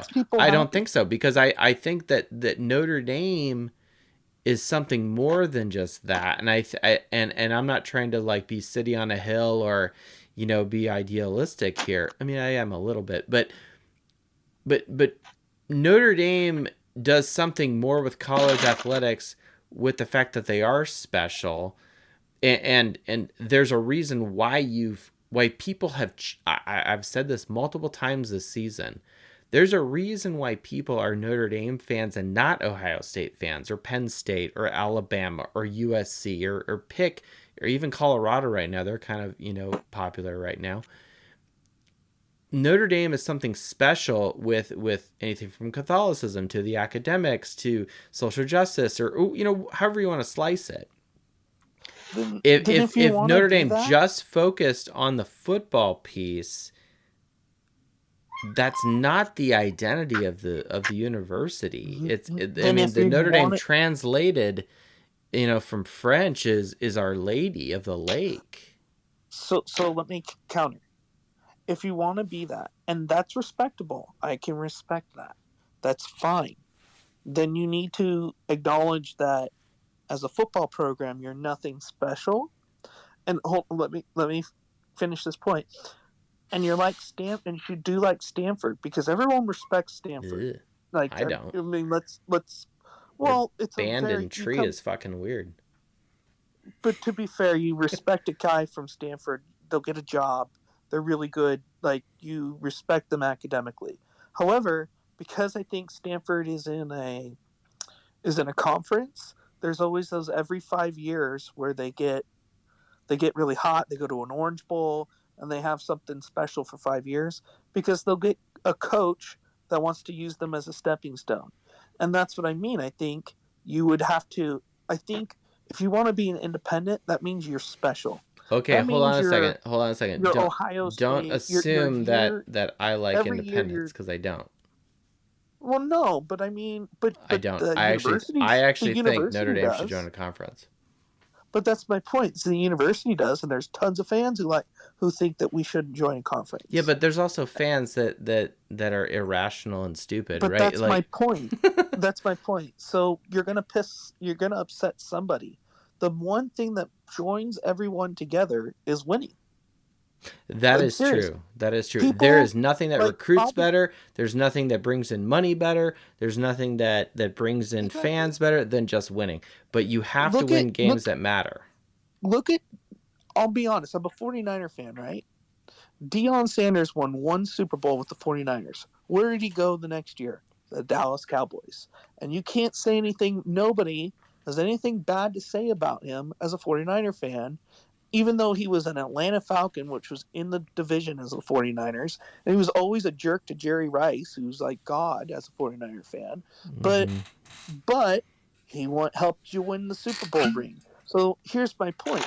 If you brought in a scumbag and you lowered standards, I think when you win a national championship, it's a lot easier to kind of Yeah, but I go, don't know if the well, comparison of Deion Sanders and the I'm pros and just some of this trying. other shit to No, but I'm college just football, saying especially Notre Dame, is the same. it makes that I think pill that's apples to oranges. it makes the pill easier to swallow when you won a national championship. I mean, Deion Sanders went to Florida fucking State, didn't he? No. My point is, it makes the pill easier to swallow that you did all that stuff But hold on, when you are won. you saying like if you're saying that Notre Dame should join a conference for some of the reasons about like I'll say this, I do think Notre Dame should join a conference. I will repeat that because I feel like I'm losing Twitter followers when I say that. I think Notre Dame should join a conference. Here's Especially if you want to why. continue Here's their route. why. The reason Sure. why is the game has changed so much. The season is longer than it's ever been before. Okay. And like in the past, we had an 11 game season. The last time we won a fucking title, then we played a 12th game in a Fiesta Bowl. We didn't have a playoff then, right? And so it was all about style points and the AP and this, that, and the other. And you just had to smoke teams, and Notre Dame was number one, of course, in the rankings. Okay, we played 12 games total, period. Okay, now in the BCS area, all right, you played 12 games, then you played a 13th game if you got to a bowl game or you have a BCS championship game, fine. Okay, now we're in the playoff era, and if you're Notre Dame, all right, you play 14 games potentially if you even made it to a championship, all right, which we haven't. Okay, we've only gone up to 13 games total. My point is, if you're Notre Dame, you're not in a conference, all you really have is to play for a national championship and really nothing else. Let's face it. Okay, I guess your game against USC and Navy, that's kind of fun too. But look, really all you have is just, my whole point is this. Winning, if you play a conference and you win a conference, it is not the thing, it is a thing. It is a trophy. It is a stepping stone. It is a watermark of success. It builds confidence in your team. The season is longer than it's ever been. You sustain momentum. with a conference championship. And I also will say, and I don't have the numbers right in front of me, and this is a show I did a while ago, but I distinctly remember, and I encourage people to go look this up. Look at every single fucking national title over the last 10 years. How many of those teams that won the fucking title, if we, as Notre Dame fans, that's what we want to do. We want to win the title. How many of those teams that won the fucking title did win their conference championship game? How many did not? I guarantee you there's only a handful, and it's like Alabama or whatever, that did not win their conference championship game and still won a title. It's very, very rare, okay? So if I'm just, and not that we should do it just because that's what other people are doing. No, what I'm saying is, if I am, like, I'm a dad, I got a son, right? If I want to build his confidence in whatever he's doing, I'm going to set steps, milestones and stepping stones so he can do well. If I am a coach or an athletic director, a president of a university, a trustee, whatever it is, if I am trying to build confidence and milestones of success for Notre Dame football to be successful, conference championship is one hell of a great way to do that. Now, there's also financial incentives of winning, of joining a conference. We can talk about the Big Ten and all the fucking money that's all over it with that. And not that we should do it for money, because I think that's stupid. But it's all about the psyche and what we are actually earning and gaining by winning a conference championship. Furthermore, and there's another great point here, and I fucked up. But Matt, go ahead. I'll throw it back to you. And if you join a conference, you need to join the Big Ten, not the ACC. Well, I agree with that, because we have much more of a history with those teams. Well, not only that, especially with USC joining them lately. With you, exactly. You can still get those modern day kids. Oh my gosh, USC, Michigan, UCLA, Nebraska, Penn State, like Purdue, even Michigan State. The list is endless. Oh, even Ohio State. You can play all these teams that we quote unquote have a history with. And it's like, okay, Florida State, Miami, I guess a little bit there, with the ACC, but really. And I'm going to make one last comment and kind of go off the air because I need to go help with the baby. But and I'm not trying to be look, we've just throw the gasoline on the fire. Come on. We've all taken geography, and we understand regionally where Catholic kids are. No, not the stupid kids you're trying to bring into Notre Dame now. Well, but we're saying if Notre Dame wants to continue down this path, right? Then the ACC is not where to go, because there's not, historically speaking or geographically speaking, if you're going to join the ACC, not many kids in North Carolina are Catholic kids who want to go to Notre Dame. You know what I mean? So you should go to the Midwest, where you could get those kids from Chicago. You should go to like I said, USC. You want to play in front of those kids, so you can get those kids from Modern Day or I can't forget the De La Salle, St. John Bosco. Yeah, or the place Belmarine Prep, St. Thomas Aquinas, IMG Academy, fucking Cathedral High School here in Indianapolis. Right, yeah. Right. Or that place in the Bay Area where Barry Bonds and Tom Brady went. Where was it? I know Concord de La Salle. That's the only one I know of.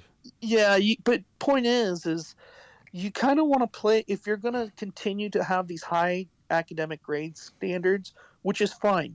That's nothing wrong with that. Then you need to join a conference, and join a conference that would help you, and so that you can get exposure to those kids. Well, and I would also say, under the new playoff rules, quote unquote, coming out, not this year, but I think the next cycle. The 12. The automatic bids, if you're a conference champion, that's one less game you have to play.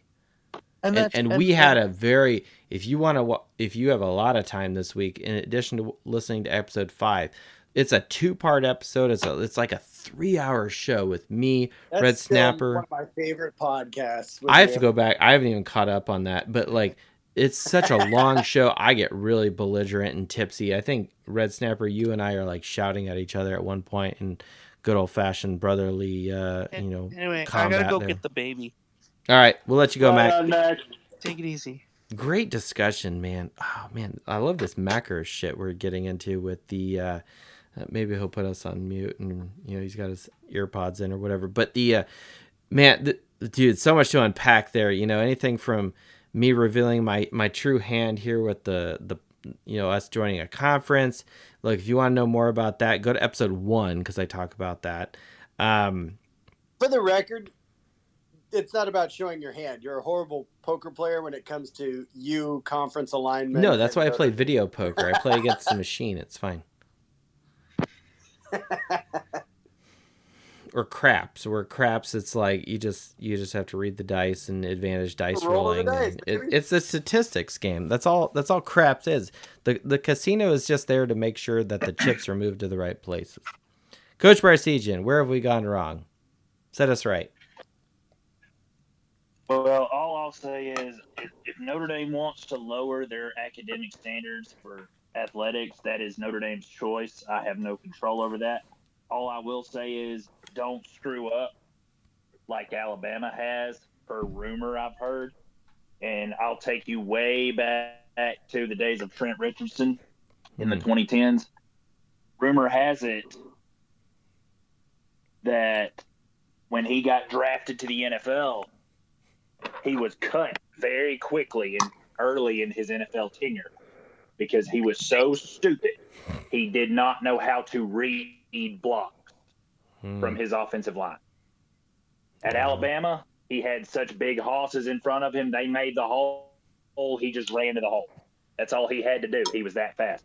But when he got to the NFL, he was so dumb. He got cut by the Raiders, who are god awful in the NFL historically since their last Super Bowl appearance.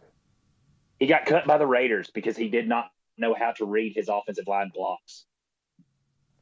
At least if you're going to lower your academic standards, make sure that these people know how to read, write, and understand, like just a basic common intelligence test. Yeah. Aside from at least A's and B's instead of just straight A's. I see us joining a conference before we lower our academic I agree standards. 100%. I do not believe that Notre Dame, with how big that place is, with how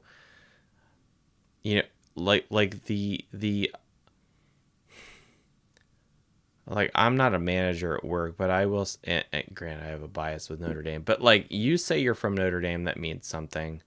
People recognize that place as a academically sound place that's tough as nails, and prestigious. I'd say it's what's shocking to me is I'd say it's no like an other A- coach- behind the Ivy Leagues and Stanford. That's just my opinion. It's shocking to me no other coach has tried what Lou Holtz did with Tony Rice. Yeah. He threw him the scholarship, and administration honored it begrudgingly, but they honored it. I'm shocked no other coach has been pulled the same excuse Lou Holtz had. We didn't know this was going to happen. You gonna take his scholarship away? The one Just thing for I that, will that say, elite, elusive, 5-star unicorn quarterback. yeah, recruiting. This is a great segue. Recruiting is so complicated, and that's to oversimplify it, but it's so true. You've got region and location, distance from home, the academic thing. Mac was talking about Catholicism.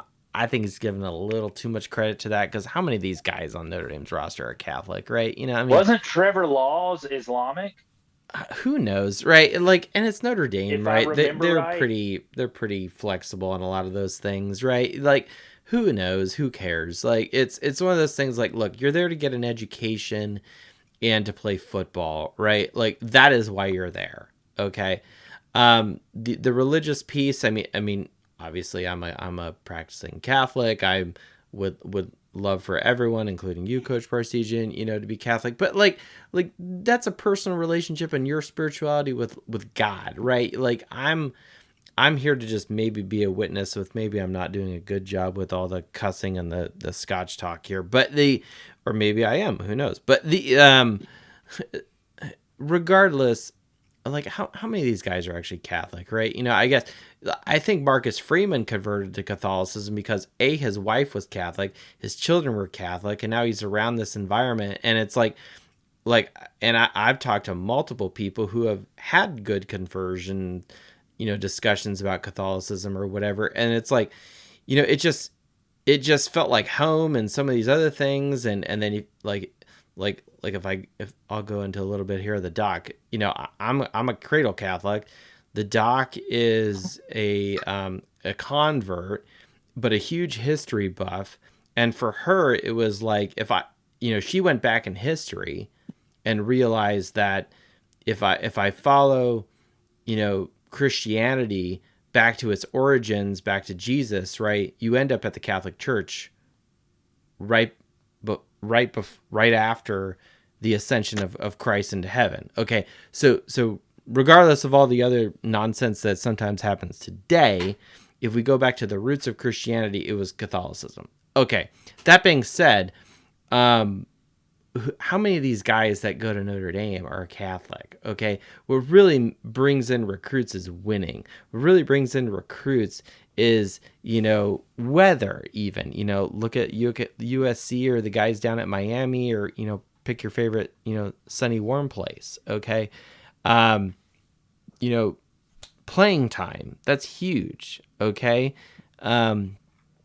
Draft picks, NFL, we've talked all about this stuff. And what's really great is that we have a coach in Marcus Freeman who's working his ass off in the recruiting avenue, especially in the off season. Okay. He is a player's coach, but he's also a no nonsense guy, right? He has the, wherewithal to lace into his guys to say, look, dummy, how about you score a touchdown instead of showboating or whatever it is. There's so many things that go into recruiting that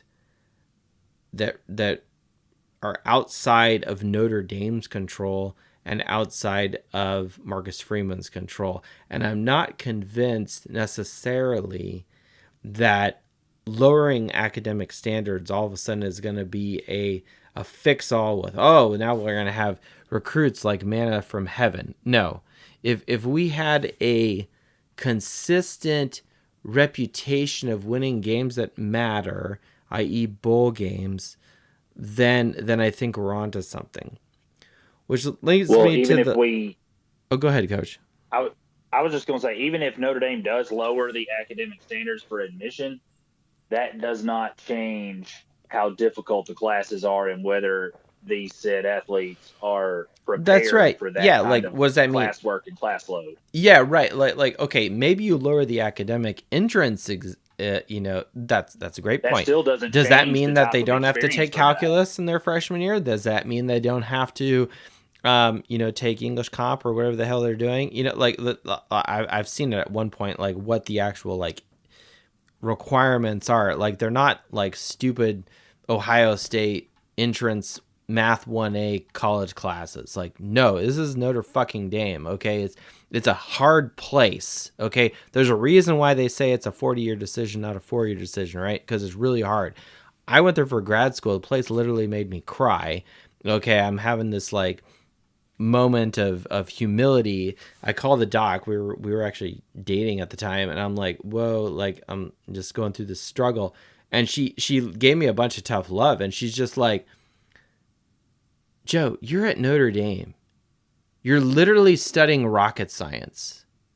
Did you think it was gonna be easy? That was I loved it. That's what the doc said to me, and I'm like, okay, fair point. She's like, look, you can do this, all right? Just hang with it. I know it's hard, just whatever, right? And it was really the ass kicking, and it's probably the biggest ass kicking I've ever gotten from the doc. But it was what I needed, and it humiliated me, which is great in a good way. Because it's like, look, you just need to stop being arrogant and just work and get shit done. Okay? Because that's what life is. All right? And for the record, it didn't humiliate you. She humbled you. Okay. Well, I felt a little embarrassed, too, at the same time. But But point taken. I really think if Notre Dame quote unquote lowered standards, I think people would have to really take a hard look at their fandom of Notre Dame. I genuinely believe that. Like, well, what? Why then are you cheering for Notre Dame? I want to know why people think they have to be mutually exclusive. Like, we can't win championships like we have in the past by keeping the academic standards. Right, Why does the conversation always that end up different in going, the 80s? well, we Like, I don't have think to so. lower the standards. No, that is not an option that's even considered to be put on the table because it's Notre fucking Dame. Yeah, the conference thing not seems way more consider that, viable. period. You know, switching from Under Armour to Nike seems more viable, right? We got a jumbotron and turf, and okay, so at least those dominoes fell. Like, I think there's other things that quote unquote could happen. You know, like number one, having a coach that actually knows how to recruit. Maybe discussions about the offensive coordinator, which we were kind of talking about earlier in the show. These are the things that really, I think, can move the needle. I think the academic standard piece is a throwaway, low-hanging fruit comment. It's the low-hanging fruit whipping boy that always comes out as an excuse. This is why we suck, you know, because we've got smart kids, you know, instead of just and don't get me wrong, there is some truth to that. Like a great example, and I think it was 2015. Steve Elmore was like an offensive guard or tackle. I don't remember what he was, but he ended up just leaving the football team. And he's just like, okay, I'm done playing football. And he was he ended up being like an intern for a senator or like a lobbyist or something. Like he decided to go do something else with his life. Okay. Oh, making way more money than he probably would have in football. That's well, sure. and then Corey Robinson's another guy, a guy who was very successful as a football player. He decided this was medical reasons, though, wasn't it? I think there was a medical piece there as well. But that doesn't change the fact that these are guys that are thinking about their life. These are guys that are thinking about their future and their livelihood. These are not guys that are 100% only selling out for football glory. Now, we need some of those guys, right? But that's not necessarily the type of guy that's attracted to Notre Dame. You know, the guy that's, you know, biting tree bark and, you know, painting his face like a linebacker painting his face with the blood of a squirrel. Okay, those are the psychopaths that you sometimes need on the football team, but maybe that's not exactly the draw to Notre Dame because you got to go to class and, you know, it's in Northern Indiana and it's, you know, Catholic and some of these other things. Like who knows, but like, for us as fans, because this is a fan-based podcast, I really think we'd have to really think about our fandom if that environment changed or if the academic standards lowered and some of these other things. And it's like, look, just use NIL to your advantage. And Notre Dame's got so much money. It's nuts. Okay? Just use that in addition to winning games that matter. To which, I mentioned this earlier in the show, Notre Dame's highest probability and odds, 47% for the rest of the games, is for Notre Dame to finish the regular season 10-2. More than likely, if that happens, we'll get a New Year's Six. And I believe I said this at the beginning of this season on the podcast. That is still my standard and expectation for this team this year. If we don't do that, I will be disappointed. And you'll all hear it. Well, I think one positive step forward, as long as Freeman can hang out till this happens, once Father John and Captain Jack are gone, that should maybe get some new blood that may be more willing to say, yeah, you can have that very expensive offensive coordinator.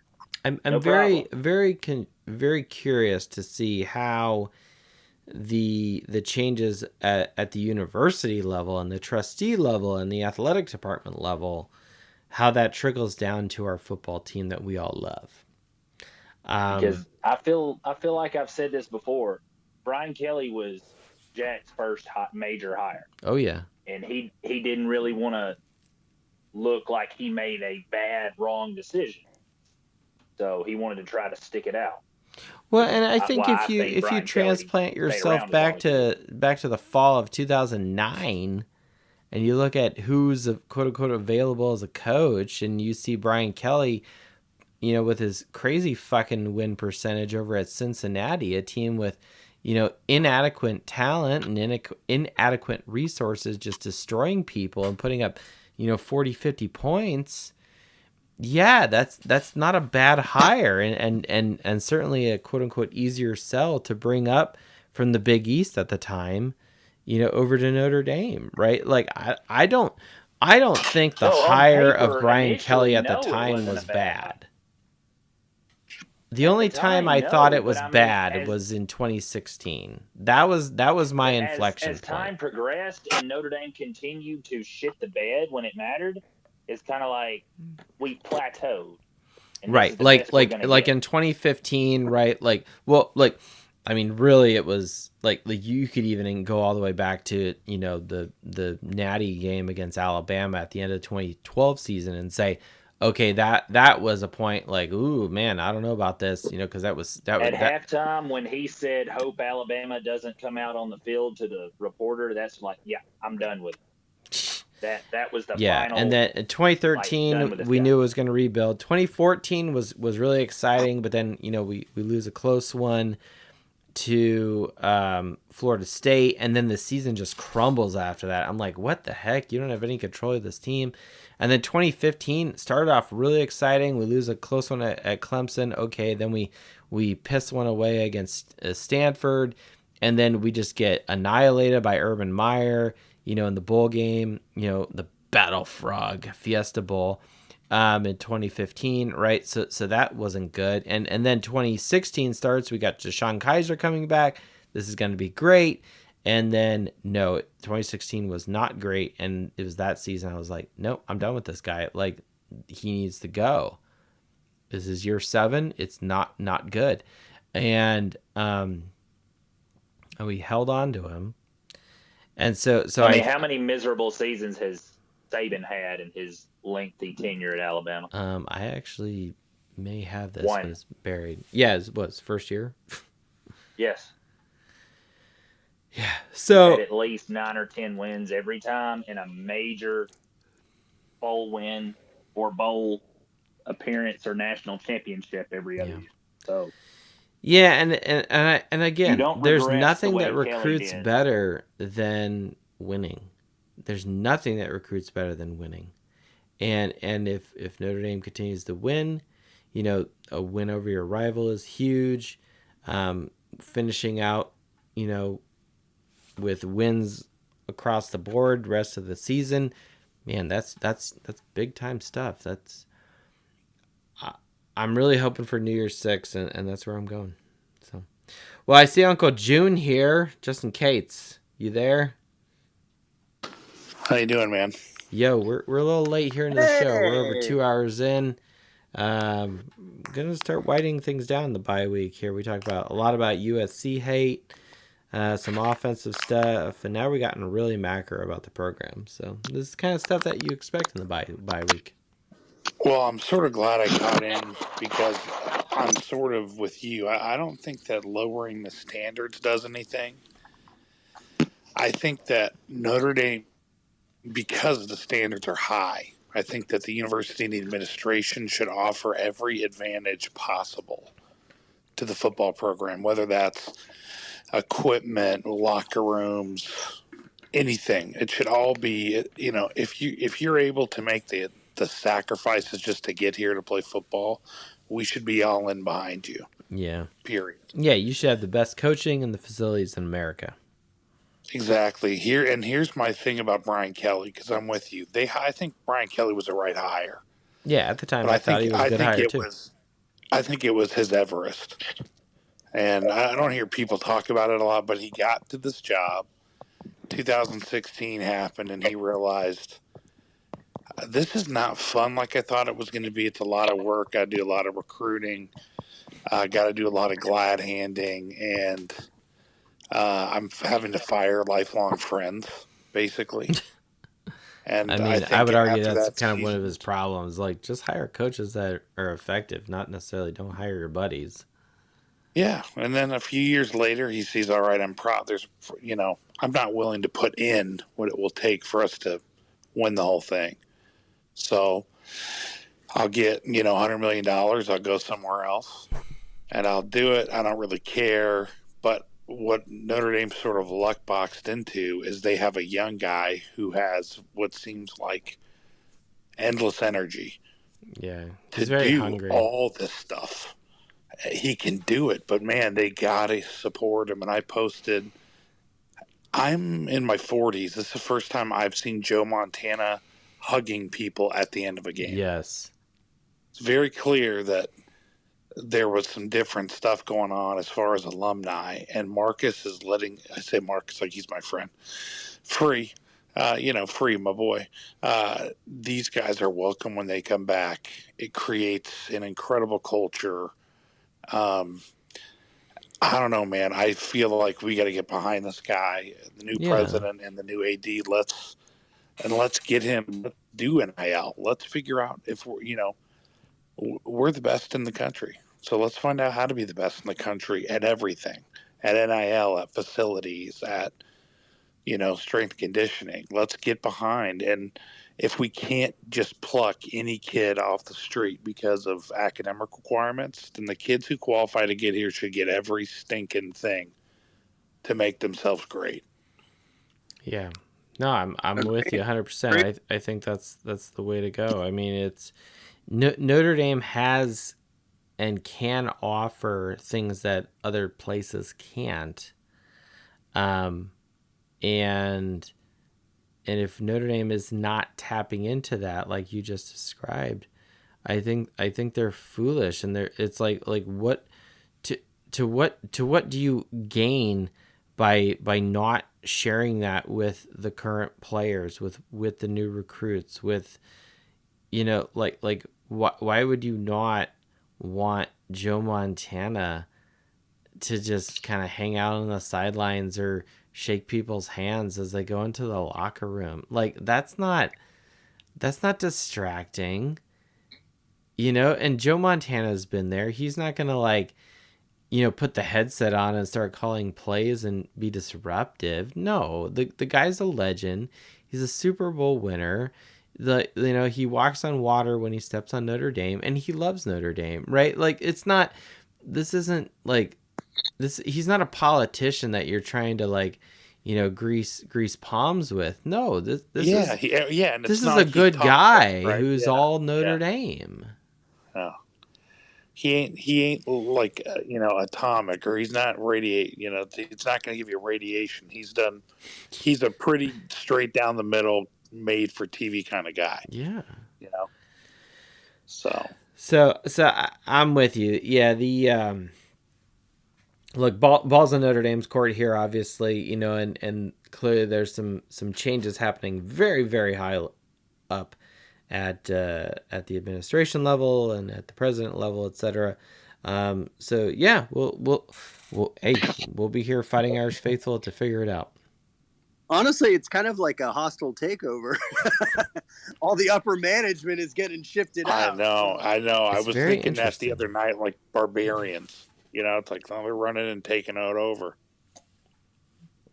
Hey, Yeah. I'm seeing Wolf of Wall Street is what I'm seeing. I mean, it's very curious that how like Jack leaves, the head of the trustees, and John Jenkins, president, Father John Jenkins leaves. I find that very curious why all three of them are leaving simultaneously. Maybe it's coincidence. I don't know. I mean, Jenkins has been there since 2005. When did gosh, let's see here. What, 2007, 2008 is when Swarbrick was there. So, I mean, they've been there a while. And big people in these leaderships, or you know, go to Fortune 500 companies, you know, big CEOs. They jump around all the time. You know, it's very rare you find a CEO that's been there longer than what, 5-10 years or whatever. Like my company I work for, like I've had 1, 2, 3, 4, I think we're on our 4th CEO in the time I've been here, and that's 12 years. So like yeah, and I work for a big company, so it's just like, okay, you know, it's just what we do. So I don't know. I do also think that some of that shit is noise. You know, I don't think that's too much of a factor here with the football program. But hey, it's the bye week. It's the kind of stuff we like talking about. So, well, man, I'm at my limit here. I think I got a big meeting in the morning, and let's get this shit posted, and let's let people enjoy their bye week. Long show for the bye week. This is great. I love all the different topics we hit. You know, some of them were very, you know, cheeky, some pretty macro serious. I think we're going to call this bye week potpourri. Nice. Now I'm going to have to Google how to spell potpourri. All right. Potpourri. Potpourri. Yeah, that's right. All right. Well, thank you, everyone, for joining us on the Fighting Irish Faithful show. Adam Dowling let us off at the beginning. The Wookiee was on. Coach Parsegian. Mac was here. My co-host, Red Snapper 9098. And, of course, the spokesman of the former Etsy store. Well, I guess technically it's active, but there's not anything really to buy. Uncle June. Oh, hey, before you leave, we do need to figure out how to get those shirts made. I love Dr. Abby totally saying best one-liner from the Saturday show that we've got to print those shirts. If God may not care who, you know, plays football, but his mom sure does. Oh, really? I missed that. Dude. That's not out there? That tweet's out there, and I reposted it. Why don't we get like a silhouette of Our Lady or Our Lady of Lords or Lady on the Dome or something and do that? I would say Grotto. Grotto. All right, we'll see what we can get mocked up. Send me a text about that, Red Snapper. Right on. All right, cool. Well, appreciate everyone for joining us on this bye week. Glad you could be part of us. This is Faithful_Irish on the Twitter, now known as X. Brand X. Nice. That's a Batman reference. Batman reference. That's right. I like it. The legit one with Michael Keaton. And then let's see, my co-host Red Snapper at Red Snapper 9098. We're on Dos Leprechauns Media. The podcast is on all your podcast places. Just search for Fighting Irish Faithful. We will come up. YouTube, check us out at Dos Leprechauns. Dos Leprechauns on Facebook. We're actually pretty... You know, what's up with you Facebook people, all right? We've got like 10,000 Facebook people, but only like 300 YouTube channel followers. What the hell, man? I think we need to get the Facebook to advertise when you're on. I guess so. You know, who knows? But the problem is the Facebook people aren't on Twitter. That's the thing. And we don't go live on YouTube, right? Because that requires a camera and some other shit. So I don't know. Like maybe we could splice in the audio with just the logo. I don't know. I haven't even messed with that. But the more to come on that. You know, if you like us, join us, right? It helps us out. And, you know, this is... Or, you know what? You know, fuck that, right? If you just want to keep this secret, you know, hide it under a bushel, deny us like Peter and the cockcrows, who cares, okay? This can be your dirty little secret, this podcast, right? You can say that you follow all these other popular podcasts and people that don't use scotch and spreadsheets. That's cool. But really in your heart, you love this podcast. I don't know. But you just deny us. That's fine. Thank you, everyone, for joining us. Enjoy your bye week. And we'll see you in 1 week, Tuesday, as we prepare for Pitt. Take care and go Irish. Throws the ball. It is caught. Reggie Brooks. Reggie Brooks got it for a two-pointer. And Notre Dame is out in front, 17-16. Lost the ball. The pass is It's caught by Samoza. Inside the 20, inside the 10. He's going in. Notre Dame has scored. Dawson throws, open receiver in the end zone. Touchdown, Notre Dame. Somehow, the Irish did it. Out of the pack, 30, 35. Goodbye, baby. At the 50, the 40, the 30, the 20, the 10. 5-5 rocket touchdown, Irish. Tyree! Whoa! Can he get there? Tyree at the 30, 20, 10, touchdown, Notre Dame! Woo! 98 big ones! Zibikowski looking for a block. Cuts to the right to the 40. Gets a block. Gets to the 45, 50. Up to the 45, 40, 30. One man to beat. 20, 15, 10. He's down to the 5. Touchdown, Irish.